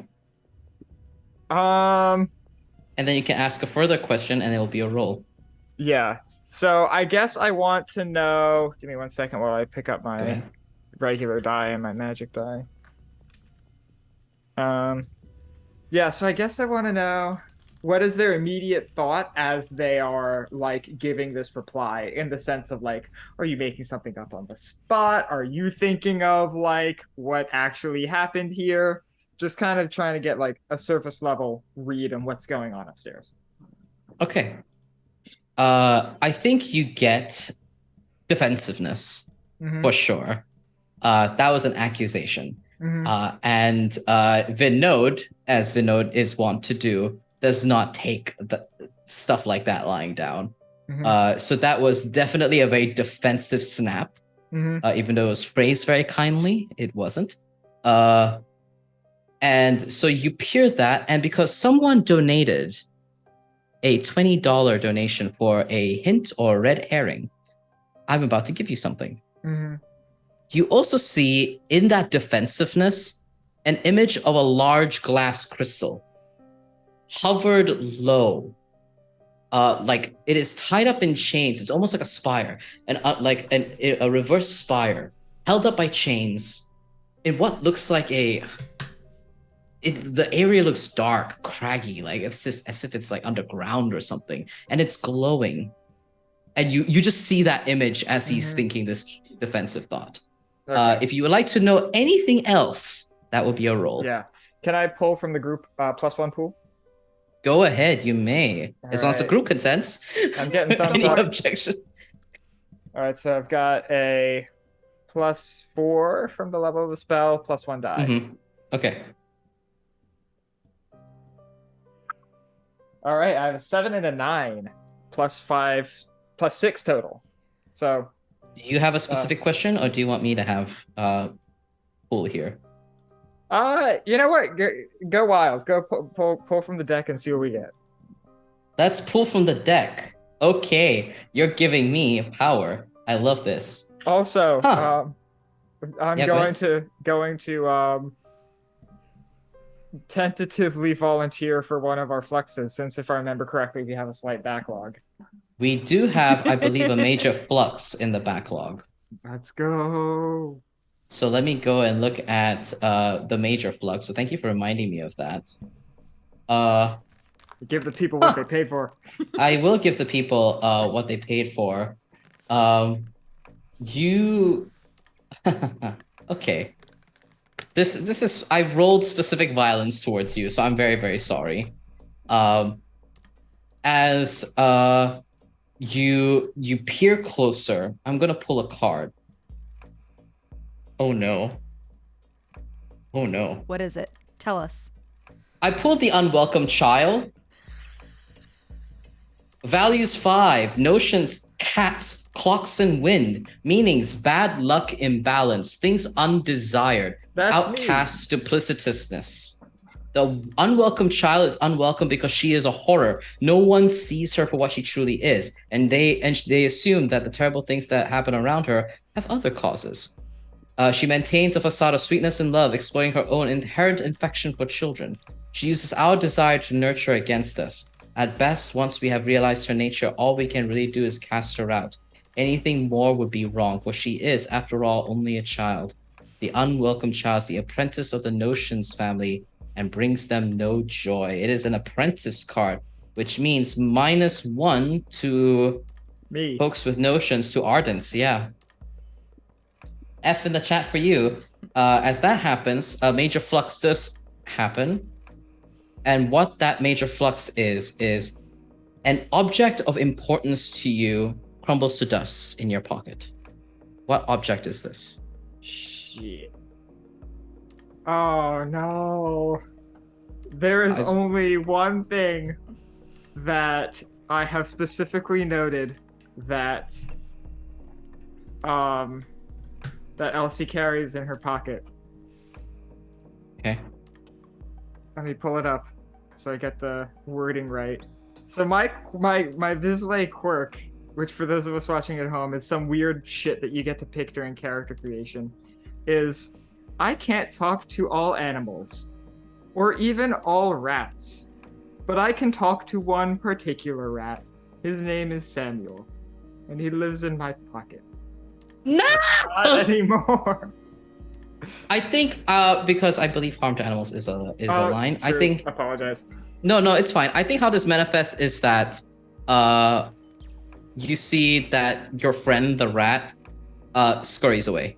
I think this is Okay. implosion of magic that kind of it's not super noticeable to everyone yet, but there's a fluctuation of as you peer closer into Vinod's mind that causes your little rat friend to go, oh god no, and then just like as if it had also seen something and has noped out of there and has left your pocket. Mhm. Oh shit. Samuel. As Samuel runs away, You had a rat what in your you pocket? see. He's my friend. He is an excellent conversationalist. Okay, fine, sure. Okay, sorry. You see, inside of Vinod's mind as you peer closer, I'm assuming to that crystal memory, Sure.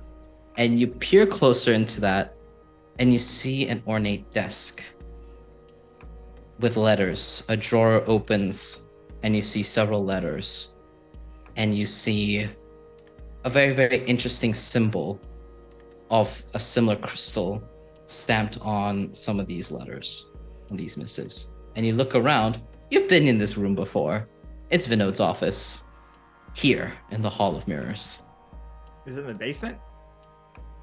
The office? No. The office is here. Oh, okay. Oh, okay. But you sense this memory or whatever is linked to this memory is sitting in his office. Oh, okay. Gotcha. Mm-hmm. All I'm right. just going to like give a nod towards M for sure, and then L or X if either one is watching, and then just sort of slowly walk inside. Again, trying to stay low key. Mm-hmm. And yeah, so Vinod and X and L, he's continuing the conversation, and he just basically says, "This is certainly a conundrum. I just hope that the perpetrator can be found." I believe you asked him what he was specifically doing about this. He says, "I have wards put up to watch the remaining folks. If any incident happens after this, hopefully there isn't, I will be the first to know."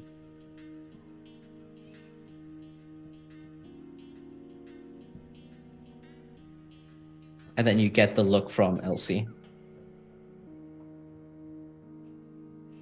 I think there's that, like, one more second. I'm just lingering around. I apologize if I stepped on any toes. I will, I guess I won't be in touch. I'll let you breathe and rest for a while. But just know I'm on your side. If anything happened to you, I'd be out of my best customer. I've already lost another one today. And I just walk off. He smiles and lets you go and looks at Elle as well and continues to lean back against the pillar. I give a somewhat reassuring hand on the back before I take my leave as well.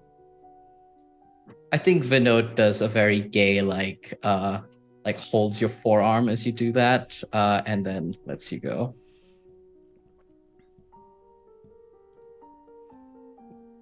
Fiending. All right. Yeah. So, you all reconvene inside the main hallway. What would you like to do or talk about? He's got something in his office. I don't know what, but he's definitely thinking about it when you asked him what he's working on to deal with all this shit. Do we need to get in the office? Probably. He's got lots of papers and weird symbols. And does this place have a basement? Does anybody know if this place basement? Val, where do I get my my potions that I purchased from him? Does he do business in his office, or is there a basement? You would know there's no basement because he literally does his business in the office, and you have probably brought up, "Hey, is there a better place than just your office to be doing this?" And it's like, "Well, everything's in my office. I'd rather it happen in my office." No basement. Okay, well then he's got some weird underground cult chamber with like giant crystal that's hanging from the ceiling of some underground place. All right. It's news to me. Interesting. Yeah. I wanted to snoop in his office tonight anyway, so this works out. Amazing. I heard him Okay. talking about wards. Is there anything you think we should be worried about, or if we just go for it? If anyone can disable wards, that would be a good idea. But if no one can, then, well, we're shit out of luck. Why worry about it? Ellie, you got any friends that could help with that? Friends. I'm kind of alluding to Possibly. your summoning. Mm-hmm. Possibly. Maybe. Give me a few minutes. And maybe. All right. All right. Cool. Are you going to attempt to summon something? Yes. Hell Something yeah. I've really never done before. Woo. It's fine. We're gonna streamline it and make it super easy. Okay. So what we're gonna do is you're gonna tell me the kind of entity you would like to call upon. Like special characteristics, features, things like that. And what we're gonna do is we're gonna make a little roll of how you're going to convince it to help you. And that is the colloquy. Which is just you bargain with it for a little while. And then it'll decide whether to help you or if shit hits the fan. So, yeah. So, what kind of entity would you like to call? I think I am trying to call on something to like basically open the door for us because I know it's locked. Mhm. I think L has something that can handle us not being seen going in, but basically something that specializes in getting in places that people don't want it in. Ooh. So almost like someone to like spy a hit for you, like a little scout. Yeah. Okay. As you sit down, here's my question to you: are you more inclined towards demon summoning or angel summoning? Oh, demons. Okay. As you sit down, you summon an entity from the red, which is a demon. And what appears before you is a tiny little winged demon. It's got a very long snout on its tiny little face with rows of really sharp teeth. And he kind of looks at you with his like scrawny, almost gaunt torso and limbs, and he goes, "Ah, I see. You have decided to call upon me. Why? How can I help you, young Goetic?" Hi. Nice Hi. to meet you. So we are in a bit of a situation that I'm not going to get into. Whole murder mystery thing. You don't need to know the details. We need to get in that door. Oh, I love mysteries. Yes, I assumed you might. I need you to help us get in there so that we can see what's going on here. Get a better look at things. What's in it for me? What are you going to give me in return? I'm providing you a service. Yes.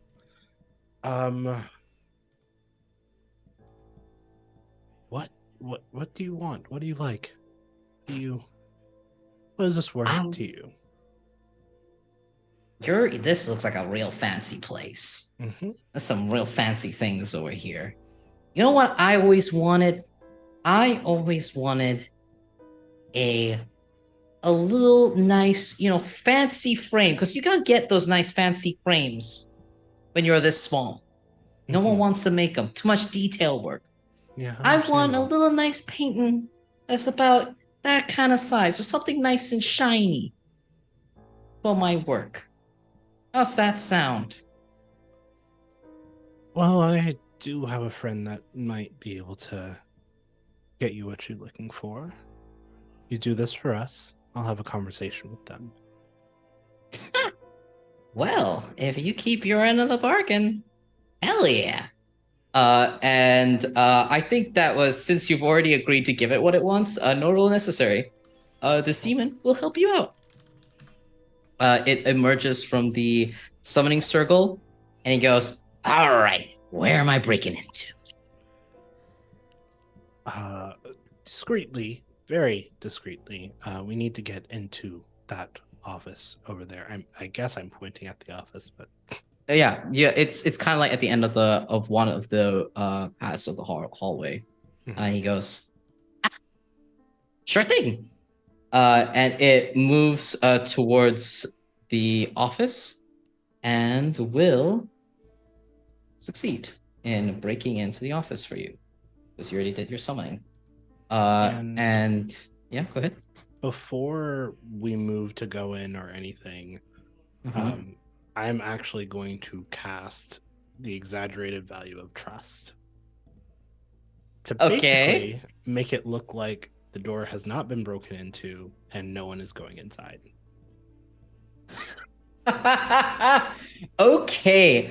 As you do this, the demon breaks like the lock, probably not as discreetly as you would like, but discreetly enough. And he goes, "Got in."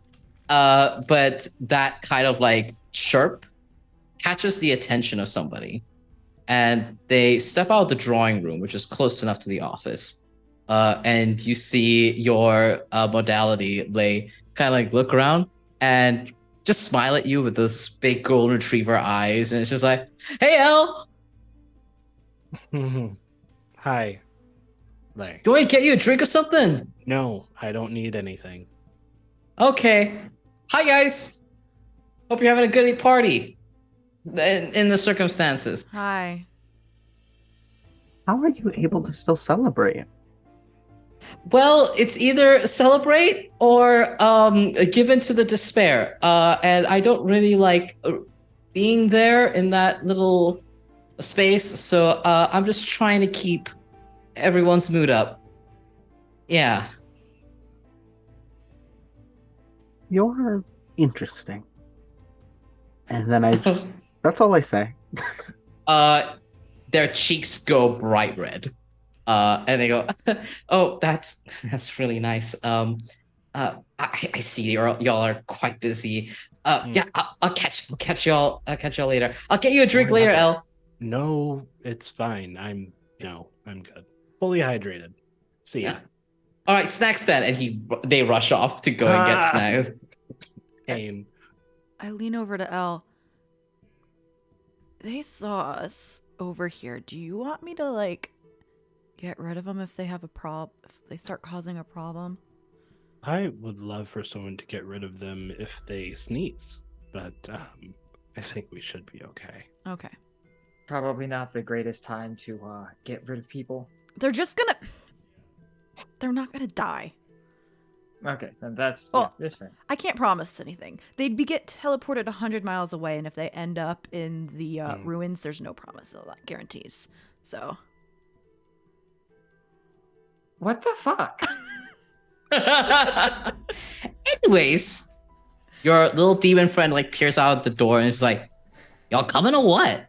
This place has so many shinies," and just darts back in. I think I look at Elle. It's your summon after you. I go inside. I follow right behind. Yeah, we do. All right. Also, everybody, we have a giveaway going on in chat for a $20 Yes. gift card for Friday afternoon tea. But just put hashtag mirrors. Hashtag mirrors. May the mirrors serve you well. Also, Friday afternoon tea has good tea. Y'all should get in on that. I'm drinking some Anyways, right it's delicious. You all enter and find a beautiful office. There's several bookshelves. There's a large glass window that overlooks kind of like where the veranda is, and the gardens, and the large glass reflective pool. You see there's a couple of like mirrors in progress of being made. You see kind of like the large frames, opulent, of course, it's Vinode, with the backing being crafted, and you see some glass that hasn't been polished yet to get that reflective sheen. You see stacks of books, papers, tools, like almost like a self-healing cutting board that's on the main desk, where you see a bunch of little trinkets, metal things strewn about in the office. And of course, there are a couple functioning mirrors in this space, one on either end of the office, on either wall next to the bookshelves. how would you all like to maneuver about the space? Is there anything you're looking for or wanting to do? I purchased potions from him to help me go to sleep. Yes. Yes. Does he have any that I can just yoink? Go ahead and give me a perception-based task to find it. Sure, I will. I'm not going to use a bene for perception. Actually, no, I Okay. am. But I'm also going to use a hidden knowledge because I have been. You've seen. I've been in here before. I've probably like asked like, "Hey, can I like watch you do it?" He probably said no, but like I've been keeping an eye out like where he keeps his shit. Yeah, go ahead. Add that hidden knowledge. That sounds fair. 4 on the die. 4 on the die. Excellent. So with that, you do find it. It's in a. There is a glass sort of like cabinet where there's a bunch of potions there, and you're like, that's probably where it is. And you find tucked beneath some of the other more obvious potions for maker's tools are the potions for you. And yeah, you see like a little note, M's next order. Like a little post-it note. Cool. I'm gonna just yoink those while everyone else looks around for more important things. Yeah. You yoink them. I'm so glad you can get these. So happy for you. I Cool. think I see that, and I'm just like, well, if you're going to steal, at least give me a tip for my work. I do deliver those for you half the time. That's fair. I will give you 10 crystal. Perfect. Yeah. Sorry for taking that away from you. No, it's fine now. I love this. Look, eliminate the dealer. I think I think I'm curious to see if there's any way to get from here to the weird crystal room that was referenced, and see if there's like maybe some sort of secret entrance or anything to that nature. I have a fun little thing that I would like to do. Let the dice decide. Terrifying. Okay. Because I know I gave you a thing. So as you are looking about the space, I think you notice the one little thing, because everyone's kind of like looking for like information, things like that, and you're kind of like, your mind is on crystal. And then you see a little statuette on the desk that is made out of crystal, and wouldn't you believe it, it is carved in the shape of a node. Intricately detailed. You see the little devil kind of like hop close to it and goes, ooh, shiny. Hey, not part of the deal. I know. I'm keeping my grubby little hands away. I'm just saying, it's shiny. Also, handsome fella. I suppose if you're into that. And I think I just look at the statue, and I will reach into, I think, my suit coat, and just a small, like, I think, little thing like jar of oil that I will use statue's gift, one of my ephemera. Yes. It's level 4, comes in the form of oil. You apply this to a statue that has eyes and a mouth. It'll tell you about something it has seen. You can ask one question. Sure. You drip the oil over the tiny crystal statue of the node, and you see this kind of like blank eyes begin blinking, move its jaw, and come to life, and speak in the node's voice, but quiet because it's small.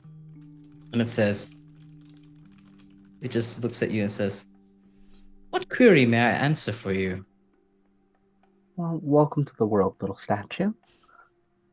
And I think of the thing that I can get the most information out of. Would you provide me with a list of everything the node keeps hidden in here? And you see that the statue, bright-eyed, looks at you and says, "The node hides very few things, but many of his missives from the charnel heart are located in the second drawer to the right. as well as specific instructions from the glass. Cool. Thanks, dude. That's not ominous at all. You're welcome. Thank you, little statue.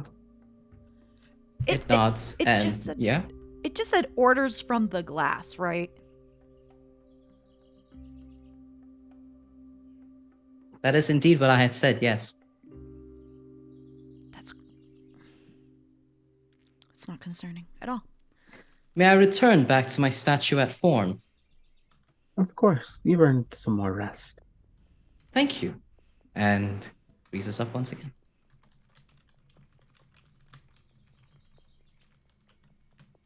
You now... Yep. Go ahead. I was just going to say, I would like to get into that drawer, and I Mhm. would like to look for two things specifically. One, anything with Vinod's signature on it. I Yeah. will take and pocket. Okay. Cool. I'll give it a brief. Go You open up that drawer. It's not locked. ahead. You open it up and you see all like a bunch of envelopes strewn together. And you see many letters with his signature on it. Mhm. You also find tiny little hand mirror. Okay, very cool. Love this for me. So I would like to, one, use my action rest because I'm fucking out of sorcery. Yep. And two, use my forte ability, understanding. Okay. I touch a creature or object and gain a bit of information about it. Level, common name, nature, age, and so on. I don't control what information I get, but I can use this ability multiple times to get more information if I choose. Okay. Sure. I'd So like to you're do a using your vibe forte check. ability. Yep. You want to do a vibe check? Okay. Yeah, it's level 1, but plus 1 die. Okay. Go ahead and make a roll for me. Sure. Because it's definitely higher than level 1. Yeah. For everyone else, who does unsavory activities? On and off, not consistently. Okay. I think I just kind of sit at the desk. I'm not Mhm. jeopardizing my work relationship for this. Yeah. No. Whoever has who thinks that they would have brushed shoulders with like the underground organizations and things like that, go ahead and roll me a knowledge-based task here. To see for if you research purposes. to know what the charnel heart is. Elsie, think what it's- did you roll? I got a 7 on the standard die and a 2 on the magic die. Okay, that's good. X, what were you saying? I said I think I might still roll because the act of currying is knowing about a decent amount of stuff. I just pretend to be ignorant to. Exactly. That's fair. Go ahead and roll. Elsie, with that roll, remind me what your forte is. You get a vibe check from this. Yeah, pretty much. It gives some examples. So it says touch a creature or object, gain a bit of information about it. Level, common name, nature, age, and so on. Okay. So I guess the thing I'm most keyed into is like, what is its nature? What is this thing? Like, yes, it appears as a mirror, but like, is it a magical object? If so, what does it do? It is a magical object. Potent and powerful. Mhm. It is a communications device that spans miles and miles and miles. And as you peer into it, you haven't activated it, so don't worry. But as you peer into it and you're focusing your forte to learn this information from it, the inside of the glass of the mirror fractals like snowflakes. It is mirrors upon mirrors upon mirrors upon mirrors. And as you're peering into this, I promise you nothing bad is happening. You just get the vibe check of something peering back. Mm-hmm. Multiple somethings. Mm-hmm. Many multitude hive of somethings peering back into you. Cool. What has X and L pulled? I got a 6 for my roll. Got a 6 for your roll. Excellent. And L? Got a 9. Ooh. Both Also, of we those reached our succeeded. $200 goal. Oh my goodness, thank you for helping us hit our 200 gold. Thank you all so much. And I also see that someone else has donated for little gray cells for another hint or a red herring. And I will be very, very kind to bestow that upon you. Cool. What you both glean from the charnel order, you remember it now, because it's such an odd little thing. It is a mix of assassinations guild meets cultists. And you know that the charnel order for X, you would know that like surface information of like, yes, they're an assassin's guild as well as being cultists. They're very, very small and insular. And they have an underground facility miles and miles away from here. I don't remember the specific district. I believe it is in This sounds familiar. Maybe the Undersling? it is the Undersling. Yes, that's the word. Which is bad news bears. It is not a great place to hang out. I love it. With a 9L, you know that information and this. You know that there are cultists that specifically serve the glass. You never really paid attention to that bit of information because the assassination bit was quite fascinating to you. And the glass bit, you only like made a note of for like entities purposes, but you don't specialize in that, so why do you care? But that comes back. You remember Avinash speaking about glass and mirrors and entities and hives and connections, these multitudes of conspiracies. And as you have this realization, I am going to pull a card. Interesting. On the Pale Sun, I pulled the Relentless Rumor. It is values 3, Seekers, Ravens, Books, and Flame. Meanings endless, half-truths, insistent drives, and ruthlessness. There is never a real truth, whispered rumors. Searching for authenticity amid the clandestine, furtive words of a rumor is a fruitless task. And yet, still we try, we listen. Despite the lack of complete veracity, though, this rumor is relentless. It cannot die. And a living rumor is one not just told again and again, but believed again and again. Addiction and relentless drives are part of this. Needs and compulsions are strong motivators, and they never stop pushing. You hear a deep-throated yell from within this office, as coming from outside,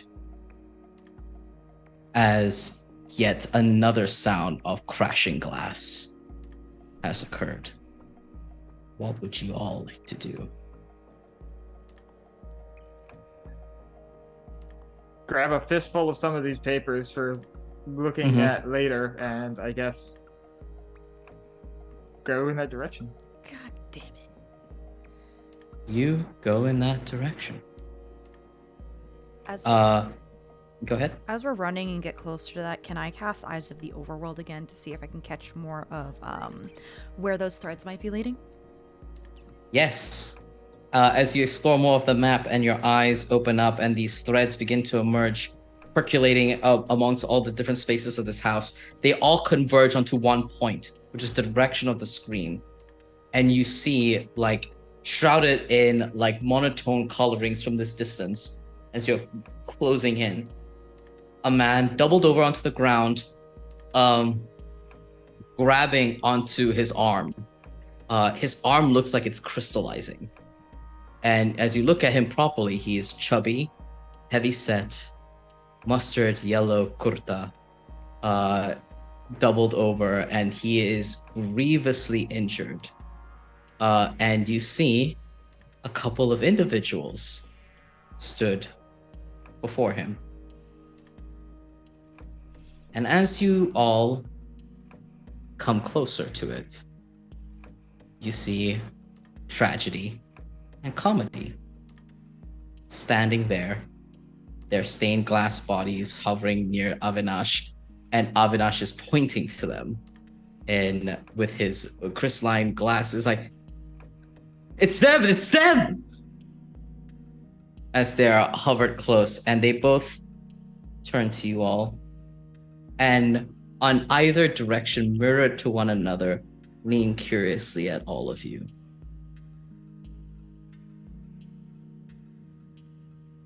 Their faces of theatrical comedy and tragedy as they go, "Oh my, what a unfortunate circumstance. Witnesses, the glass shall not allow this." What would you all like to do? Because you kind of caught them by surprise, so y'all have the higher ground here. I'd like to use an action rest to refresh my sorcery pool. All right, action rest, get your sorcery. Absolutely. Everyone else. I want to use one of my ephemera, actually. Go ahead. Yeah. I'm going to use Epiphoric, I think it's called. Yeah. I pull some powder out of my pocket, inhale some of it, and some of it also goes in my eyes, and you'll see these black tears coming from L's eyes that dart from his face and go out towards both our party members, the person on the floor, and then also tragedy and comedy. Okay. For everyone, let me make sure I'm reading this correct. Those you love or at least approve of have one certes point pool restored. Jesus Christ. Those you hate or disapprove of suffer 4 points of damage, burned as if by acid. Ooh. Yes. Very cool. I am assuming tragedy and comedy are people you do not approve of. So we refresh one of our pools? You refresh one of your certes pools, absolutely. Cool. Which is your physical pools. Cool. As you unleash these tears, these acidic nature, you see tragedy and comedy like lean into themselves and cover themselves as these tears infect them. And they will take damage. They look wounded as you unleash this upon them. Excellent. What did the rest? So we have X and Elsie. What did the two of you do?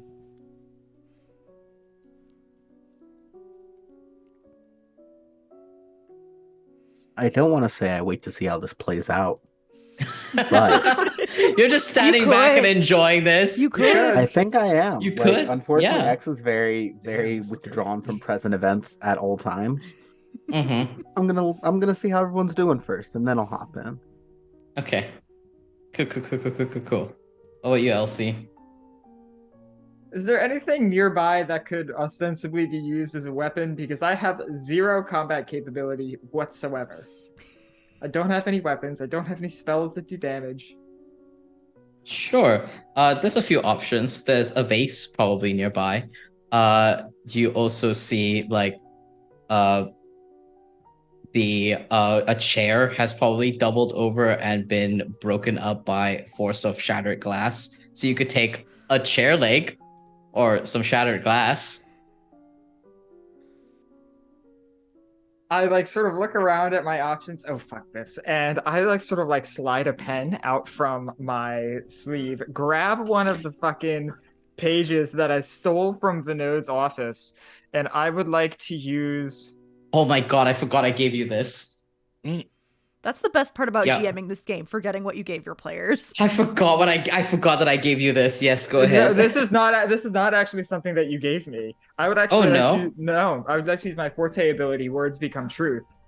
I write a noun or an object. I write a noun on an object. And to all those who are close to me, when I do, the object looks, feels, tastes, and smells like what I've written on it. Thus, if I write wolf on a piece of paper, those close to me will perceive that paper as a wolf. It is basically just an illusion, but is a potent one that exists in the mind of the victim. Okay. I have no control over what the illusion does. Yeah. Okay. So I just like tear off like a shred of paper, hastily write big scary monster, and throw it on the ground between me and the duo. Tell me what a big scary monster means to Elsie, please. So, so all I can do is say what it means to Elsie because everyone else sees big scary monster differently, which is kind Yeah. of the point. Okay. What the fuck, Oh, so Elsie? do you want me to describe what big scary monster would look like to tragedy and comedy? Yeah, or what would you it rather look like to them? And also, like, it will appear as a big scary monster to everybody else. You see a large creature made out of stone. Its teeth look like sharpened edges of stone. Its eyes, what you assume are eyes, are tiny little beads attached to the top of its head. I want everyone to kind of imagine the stone taluses from Breath of the Wild, but more terrifying as it has multiple limbs, multiple rows of stone teeth as it growls and snarls at both tragedy and comedy. And also, yeah, go ahead. I was just gonna say, to quickly clarify, tragedy and comedy are like creatures of flesh and blood, right? They are people, yes. Okay, good. They just have glass appearance. That's like their little Visley Okay, thing. but that's like an aesthetic. They are people. Thing. Are they people who are made of glass? Sure. Yes. It's Okay. Saturnine. It's the actuality. They've been Yeah. That is additionally good to know. Yeah. They've been. Mhm. The changeries are not the only things that can change people's appearances. Yeah. So I'll let Yeah. everybody's like platonic ideal of a big scary monster sort of manifest in the middle of this space. Yep. Terrifying. Fuck. And to everybody but me, I have actually just actively summoned a monster. Yep, you sure did. And that is the most immediate threat for tragedy and comedy right now, as it is now their turn. Does it give you an HP or anything for your or like how many injuries or stuff that your monster could? No, but it's an illusion, isn't it? It is fully illusory. It is level 4 plus 1 die, so I suppose I probably should roll against them to see if they believe it. Cool, yeah. Yeah. So go ahead and roll. I got a 7 and a 5 plus 4. Yeah, no, you're fine. Mhm. That they still believe it. Mhm. Which means they probably want to get that and you all away from them. So it will use they will use their ability Poison Star to inflict some damage. Who wants to bite the bullet and tell me that they're nearby tragedy and comedy? Because I would say all of you, but I'm trying to be nice. I'll take the hit. I've been actively not doing anything. Okay, So I'm fine to get hit. cool. So take 3 points of damage Oof. from Poison Star, which I believe equals to 1 wound for you. Wait, no. Yeah, 3 injuries equal 1 wound, but if you want to Yep. negate that, you can use a physicality and not take anything. Yeah, you can do that too. I would I'll probably take the also take the hit, but I will reduce. Yeah, go ahead. Awesome. So the both of y'all will bite the glass because these are not bullets, and take that damage. And that is, you see that they both look a little not frantic, but they do look zealous.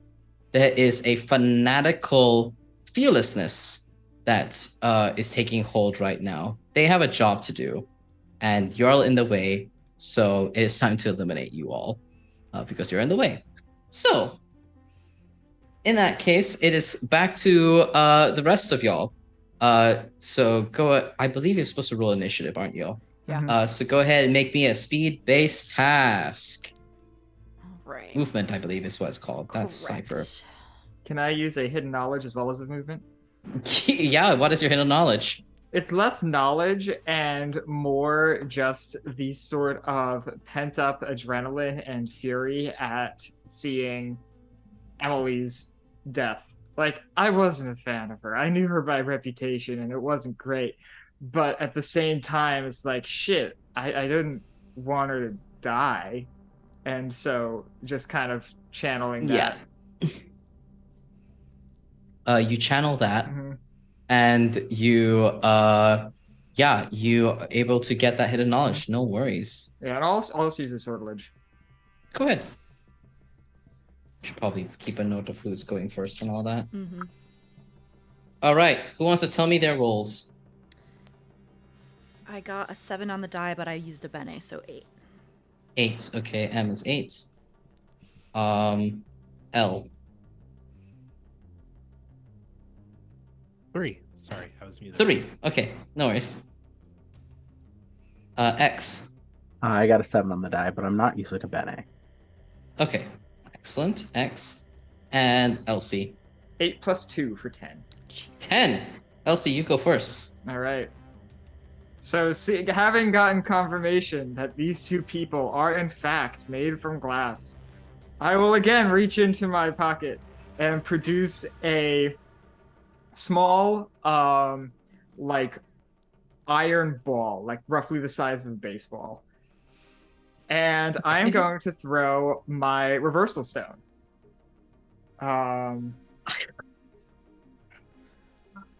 Yep. So, mm-hmm. when I throw this thing within short range, glass becomes iron, and iron and steel become glass.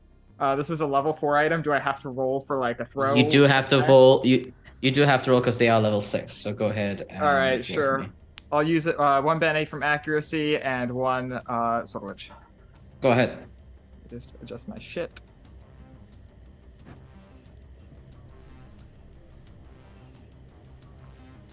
8 and a 5. Believe that will do it. Yeah. So you toss the reversal stone at them. Yeah. I am assuming you want to turn the glass parts of them into iron. Yeah. Excellent. Yeah. You do that. Yep. Can I describe what this looks like? Because I have a Yes, vibe. please. Yes, So, please. I have this big fucking iron ball, right? And I throw it like a goddamn baseball, like I'm trying to piss off the neighbor and break their window.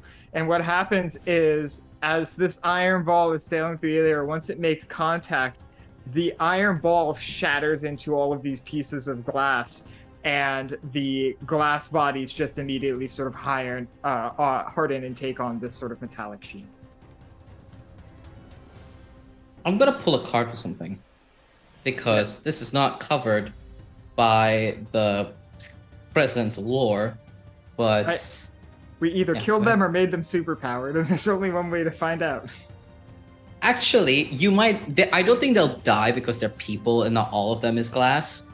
But I am going to look at the cards to see if you have nerfed them significantly, because their connection is to the glass, and they have manifested that in physical form. What happens when you cut that away? I pulled the rat. Value 6, mysteries, rats, mirrors, and stone, meaning survival, resistance, shadows, and concealment. Rats are masters of survival. They're hardy, smart, and stealthy. Some rats, of course, get very smart. It provides a whole new way of prospering amid humans, literally right under their noses. A few rats learn to adopt human identities through disguise, concealment, and trickery. Humans as a group are notoriously easy to fool as long as you don't overtly threaten them, and rats have no need to do so. The rat is the companion of the mysteries family. The rat sees much and learns much and keeps those secrets to itself. It keeps to the shadows and is, in fact, the lord of the shadows. Which means Stoics, this is a companion card. It duplicates the effects of the previous card, so the previous card is still in play, just the Relentless Rumor, which is fine. There's no other effects. But yeah, amazing. Cool. So how I'm gonna read this is that, yes, they survive. They're not gonna immediately die, but you do see your survival and your ability to kind of like come up with this ingenious idea in this moment has cut off something really important. You see their stained glass like eyes where the actual pupils are is actually flesh. So the stained glass around their eyes turn to iron, and they scream as they go, no, the glass, its voice I can't hear, its voice I cannot hear. Comedy, tragedy, comedy, and tragedy. Oh, the comedy of this tragedy. As they look upon you all with great contempt. Yeah, and that would be your turn as you immediately fuck them over. Yeah. All right, everybody, Fantastic. I'm out of ideas. Cool. figured- M, it's your turn. These are two separate people, right? Yes. But for mechanics purposes, they only have one like stat block. Sorry, I'm about to fuck that over. Go ahead. All right, let's deal with one and leave one for questioning later. I would like to cast my Forte ability, Durance Vial, please. I am going to bump this up to a level 6 effect. I create a magical cage and imprison a nearby being inside of it. The being must be of a level no higher than the level effect. I bumped it up to 6. So, and I will imprison them. Does it succeed? I believe so because they are level Perfect. 6. I don't think you have to roll for that. So yeah, you Perfect. imprison one of them. Who do you imprison? Tragedy or comedy? Are they more or less both in the same mental state? Pretty much. I guess the question is, are you imprisoning the hashtag original one, or are you imprisoning the modality? Oh, I don't know which one it is though. I think you would have known. You would see how many people emerged from the The original. from the mirror. The one that did not emerge from the mirror. Who is that? The original is tragedy. Then I'm gonna imprison Tragedy, and basically what happens is they just kind of blip out of existence, and I roll up my sleeve, and whoever knows me knows I have a tattoo of a bird cage there. And you see a small Tragedy inside the bird cage. You see a small tragedy with a tragedy mask sat in that little bird cage. That is dope as hell. So yeah, tragedy loses. X, it's now your turn. What would you like to do? So that's the one we're gonna talk to. If we would like to. We don't have Okay, to. cool. Yeah, we will. I'll take care of the other one. I think I'm going to weave together fire and infinity. The Okay. damage concept of fire and the mental damage part of infinity.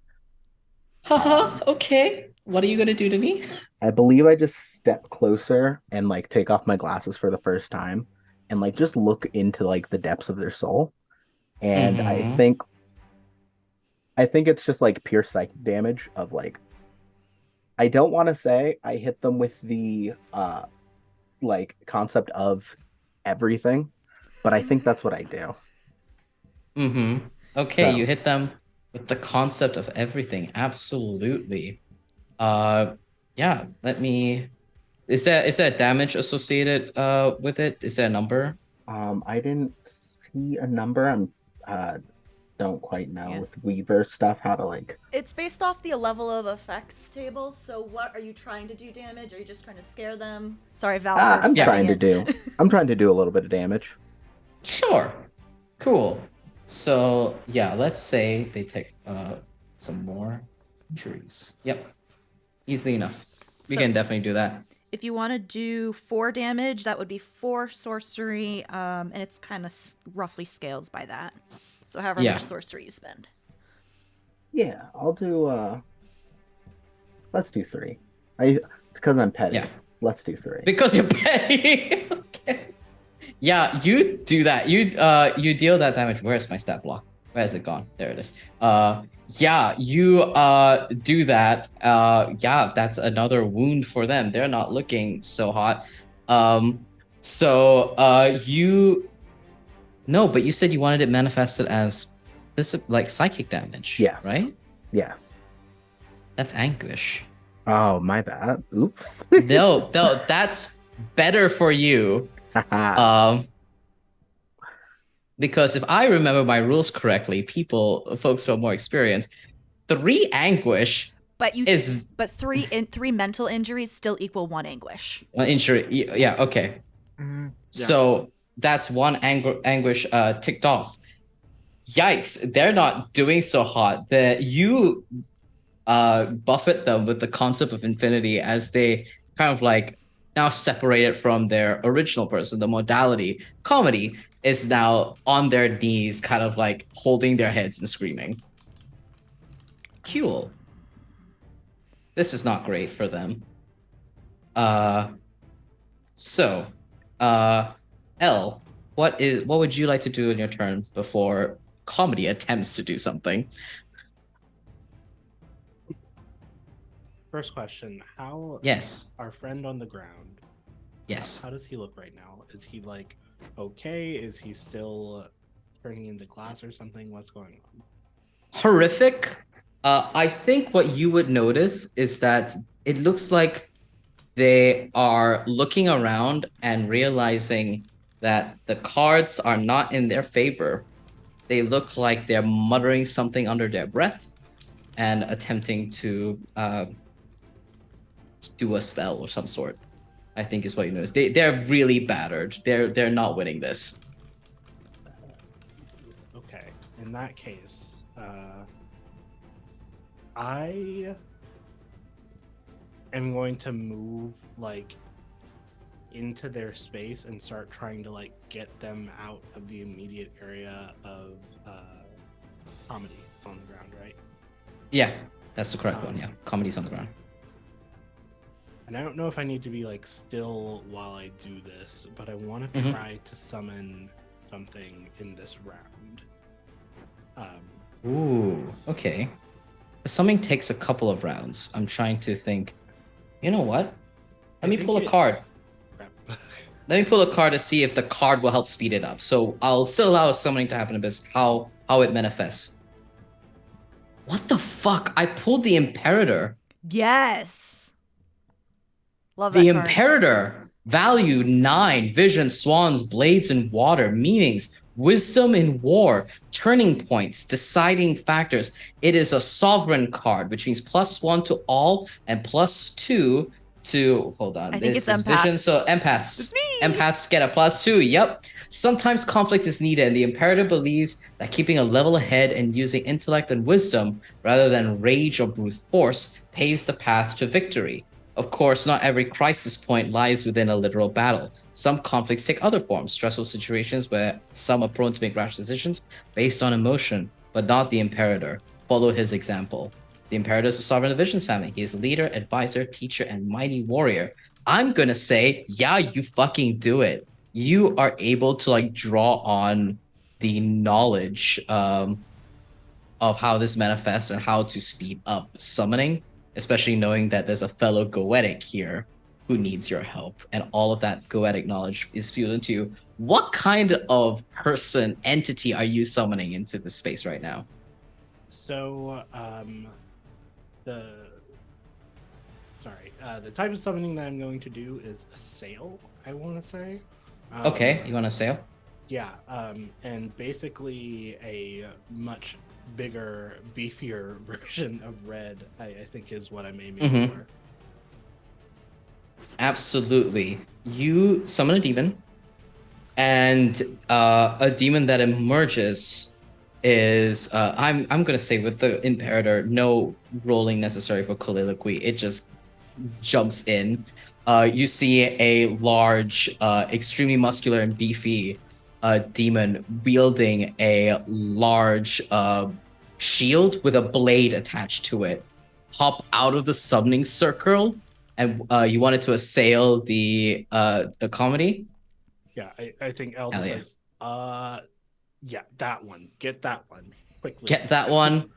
Fantastic. You get that one. You see this demon like hop up to it as it's trying to get themselves out of here. I think is what you all realize is what they're trying to do.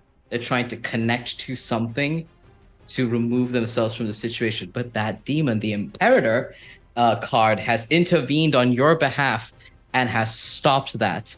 So I'm going to ask you, Elle, to describe to me how you shatter, if you even decide to shatter comedy. How do you subdue this opponent before you? I think there's like a moment where Elle definitely isn't sure that this is even going to go off, but Elle's a little bit more focused on trying to get their friend out of here. But as like seeing that the tides have sort of turned, the demon sort of goes for the arm first, Mm-hmm. and then as sort of they're taking in that situation, just decapitated. Easily done. Comedy is subdued as they fall. Bits of themselves fan off like glass into like little bits of dust, and all you hear, their last words are, "Forgive me." And with that, the conflict has ended because tragedy is held and comedy is dead. So, and Avinash is alive. You see, Avinash's arm is still encased in glass. It is actively glass now, and they are shaken on the ground. And through this commotion, a bunch of folks from the party run here. You see Keshav arrive, and looking at all of this and goes, "What the fuck happened here?" You see Lei going, "Oh my god, Elle, are you okay?" And like a scared, spooked dog kind of like walks over to you to check on how you are doing. Xavier shows up and looks at you, X. And kind of smiles and goes, "You look well to do yourself." And of course, Marie shows up and looks at you and kind of like gives you a look as that you would know because you know you and you know the looks you give as you're doing stuff. We still need to talk though at some point. Later. Yeah, later. And everyone kind of like loiters in, and it's just like, what the fuck? And Avinash is just like, tragedy and comedy, they were trying to kill me. Muttering something about the glass. Oh god, I mean, thank you for... I don't know what I would have done if y'all didn't come in time. Is Vinod anywhere around? No. Great. What a shit. I don't know if something happens, Wards. Mm-hmm.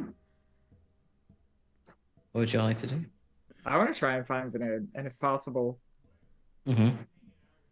Cool. somehow... Let me pull a card. Okay, yeah. I think this is a card time. Cat. I pulled the cat.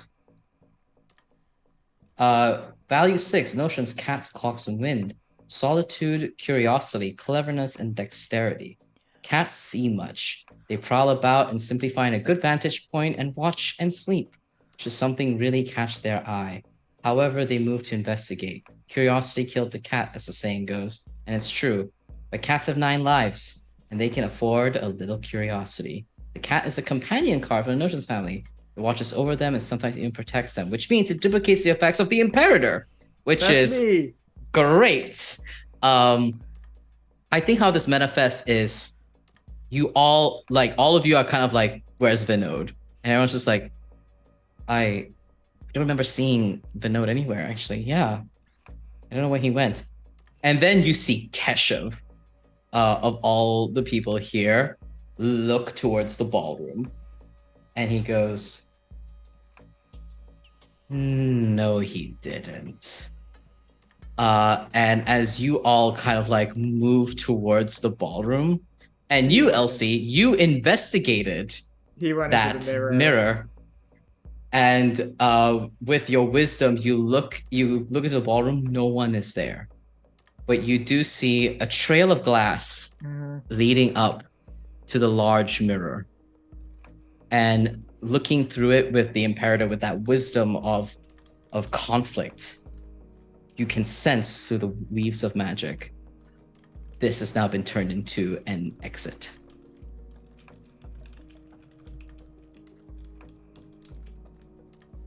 I'm going through. I need some people to come with me. Sure, why not? We all have a bone to pick. Yeah. I'm also gonna use my second action rest and refresh my sorcery again. I also want to Okay. kind of look at the crowd and see like, do any of you want to come too? Because like honestly, what I'm trying to do is like try to bring witnesses along. Mob, mob, mob. Mob. You enter. So the way that this functions typically is that the person who is who is using this, has to will themselves to a specific area. So what I'm going to have y'all do is I can pull a card, or you can have one of you roll to see if you get to the node. Can I attempt to will us to the spooky glass crystal Yeah, place? go ahead and roll. I'm assuming this is where he is. If Mhm. not, oh fucking well. Is there anything I can add to this? You can add hidden knowledge because you know Okay. how the mirror functions. All right, cool. I You have can add that in my sorcery pool. or like sortilege or sorcery into here. Let me check something real fast. I have 2 sorcery I can add Yeah, because I need the others for stuff. go ahead. And I can add 1 sortilege and 1 hidden knowledge. So +3. I think roll there's 2 still die. one more +1 or a couple more +1s. Oh yeah. Do y'all mind if I grab from the pool? Go ahead. All right, let's go. Mm-hmm. 4 and 5 +4 each. Oof. Well done. Yeah, I say that'll do it. You step through.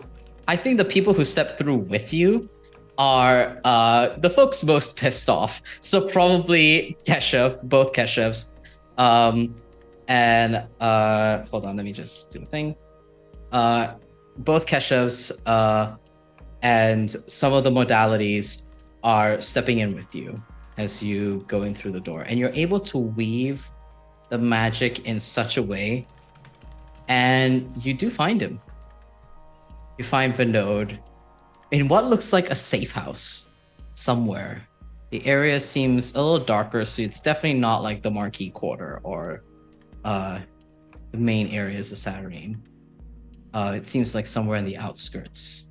And you see him sat in a chair as watching you all step in, and he goes, I see the jig is up. Inconvenient. Very inconvenient. What would you all like to do? I have stuff I would like to do, but I will. Yep. What does everyone, the collective, want to do? Yeah, I will see if anyone else wants to do something first. I mean, I'd have questions mostly. Okay. Vinod, Yes, my dear. can I get a why? Have I earned that much? Power comes at a price. And when you work with certain things, there's a price to be paid. I wasn't going to allow anything to happen to you all. He looks at the 4 of you.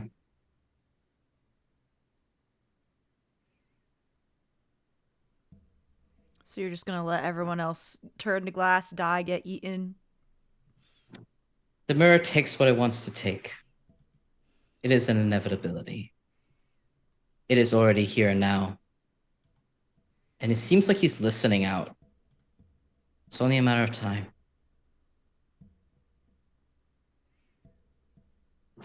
Elle and Elsie. Is there anything else you'd like to say to him? Punching him is also on the table. I thought he was gonna lie, so I had this whole elaborate thing of how I could pull truth out of him, but no, I'm good. Oh no, I think you all get the sense that he's like, yep, the jig is up. I've run out of tricks. This is about it. And he's like a villain who has realized that the plan has run its course. So he's happy telling you whatever. Are there any other makers here? Keshav is with you. Yeah. Do your people want to deal with this? You see Keshav, you can't see his face. It is glitching out, and he goes, oh yeah, we want to handle it. Okay, For sure. have at him. And you see that Keshav holds out his hands, and a bunch of leather buckles fly towards Vinod and bind him. And Keshav, who is significantly shorter than Vinod, grabs him by one of the belt loops and basically charges forward, flips the switch on the mirror because he's also a maker, and marches through.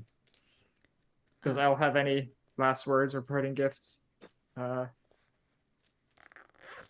is mostly silent. I think Elle's just sort of giving a look of, this is horrible, but Elle is partially impressed, but also Partially just general impressed. disappointment as well. Just out of curiosity, and I like tap my tattoo where tragedy is kind of being held right now. Mm-hmm. What's gonna go on with if they don't come back? Are you asking Vinod, yeah. Vinod? Yeah. And Vinod smiles at you and says, "Reflections upon reflections. The glass has a way." All right, As he smiles. I'll turn to the rest of the group. Any of you want to deal with this person? Because I'll just deal with them. Floor is yours. All right, I'll deal with this another day. Thanks. And you do so. And Elle, please give me the last roll of this game. Give me a perception-based task. And please apply hidden knowledge. Because you are gaily, intimately understand Vinod and his machinations. I think you're muted, my love. Oh, no, you're not. It's just the mic thing catch you. I was mumbling. It's fine. I'll go ahead and use a sortilege to roll another die. Yeah. And then use a point from perception. Okay.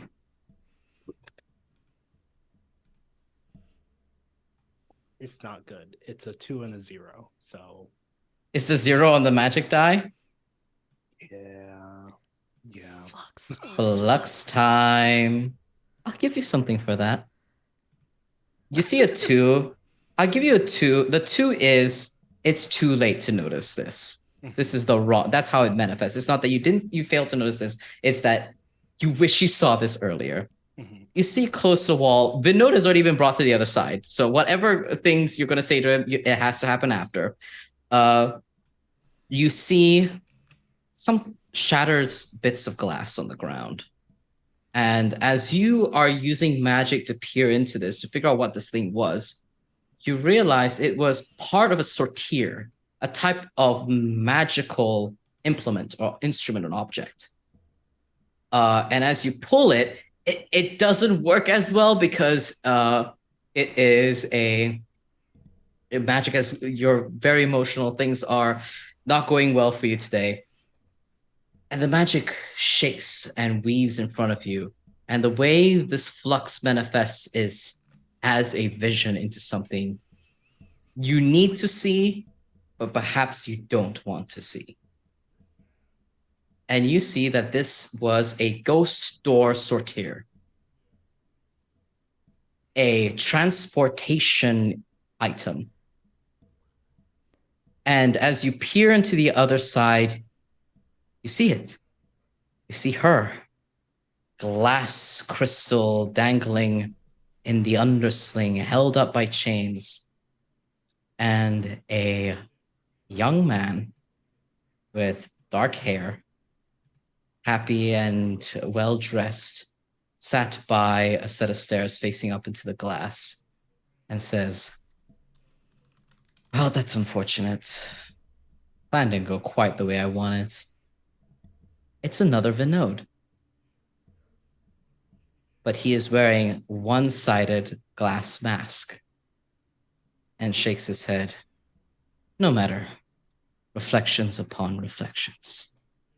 And that is where we'll end our session for today. Congratulations on solving this murder mystery, and thank you everyone for helping us hit our goal. That is so cool. We really appreciate y'all. Thank you for all your wonderful donations and for being here. We're going to start introductions, and I will kick us off. Hi everyone, I'm Valiant Dorian. I use he and his pronouns. You can find me all around the internet at Valiant Dorian or at Also Spirit Bear. Please enjoy this lovely treasure hunt I just sent you on. I'm a TTRPG performer, GM, writer, and designer, all the cool stuff. I also stream on Twitch sometimes. Come and check me out. And I was your game master for tonight. And played all of the modalities. It was great. Thank you all for being here. I'm going to pass introductions over to Dare. I forgot. Hi, I'm Dare. Pronouns she, they, they. I'm just glad to be here. I do too much in too many places. But if you want to see something I'm really proud of, I recommend checking out Take Your Role on Monday, in which I am going to be a vampire, and you may see a Valiant Dorian. And as well, if you want to see me on Wednesdays, check out Bad House RPG, where I'm having too much fun being the saddest person in Cyberpunk. Red, it's delightful. Passing it over to our friend Eli. Hi, I'm Eli. You can find me on the internet at Reliable Elliot on Twitter and everywhere else. I am a pro GM and a TTRPG performer. The only thing I have on my docket is actually tomorrow. We are having our finale for The Wiz, The Wiz TTRPG. It's okay, Dare. You can find me and Dare over there on TTRPG. That's TATRPG. Tomorrow at 1 Eastern. That sounds like the right time. For our finale, where we've been arguing for literally every session. We'll see if it changes for the finale. Amazing. Alex. Hello, my name is Alex. I use they them pronouns. This was the only thing I had on my schedule as far as online TTRPG streaming goes. You can find me on Twitter at Phoenix Axolotl, and yeah, that's pretty much it. And Mare, take us away. Hello, everybody. I am Mary. You can find me on Twitter at Archmage of Dice. I do games around the internet. Right now, I only am running Fraying Threads, which is an Invisible Sun campaign, every Thursday on this channel at 7 p.m. Eastern. I will also be premiering a new game tomorrow over on Neon Lights Roleplay called Pillars of Ink, which uses the Printweaver system by N.L. Morrison. It's going to be dark and dreary, and it's going to be great. We also have a bunch of other games on the channel. On Sundays at 1 p.m. Eastern, we have Ryutama, run by Anik. And starting on May 7th, which is next Sunday, we have the premiere of Brindlewood Bay. We also have a couple Sword and Teas, our interview show, miscellaneous, whenever it works out. So that is the date changes around. So please just go check out our Twitter. We currently have Mall Kids coming up, as well as Stoneburner. Is there anything else that I might be missing or anyone else would like to say before we go, other than we raised $210 today? We more than completely doubled our goal for the Trans Justice Funding Project. Trans rights. That's what I'm going to say before we... Trans rights. All right. Thank you, everyone, for showing up and helping us raise money for an amazing cause. Thank you, all the cast, for playing. And thank you, Val, for running this game so I can play. My pleasure. This was a belated birthday gift for me and Alex because we share the same birthday, and it was super, super fun. What we're going to go do is we're going to go raid D&D Jordan Lee, who is doing a Q&A session of Ampistrano. Everybody have a lovely weekend, and we'll see you around.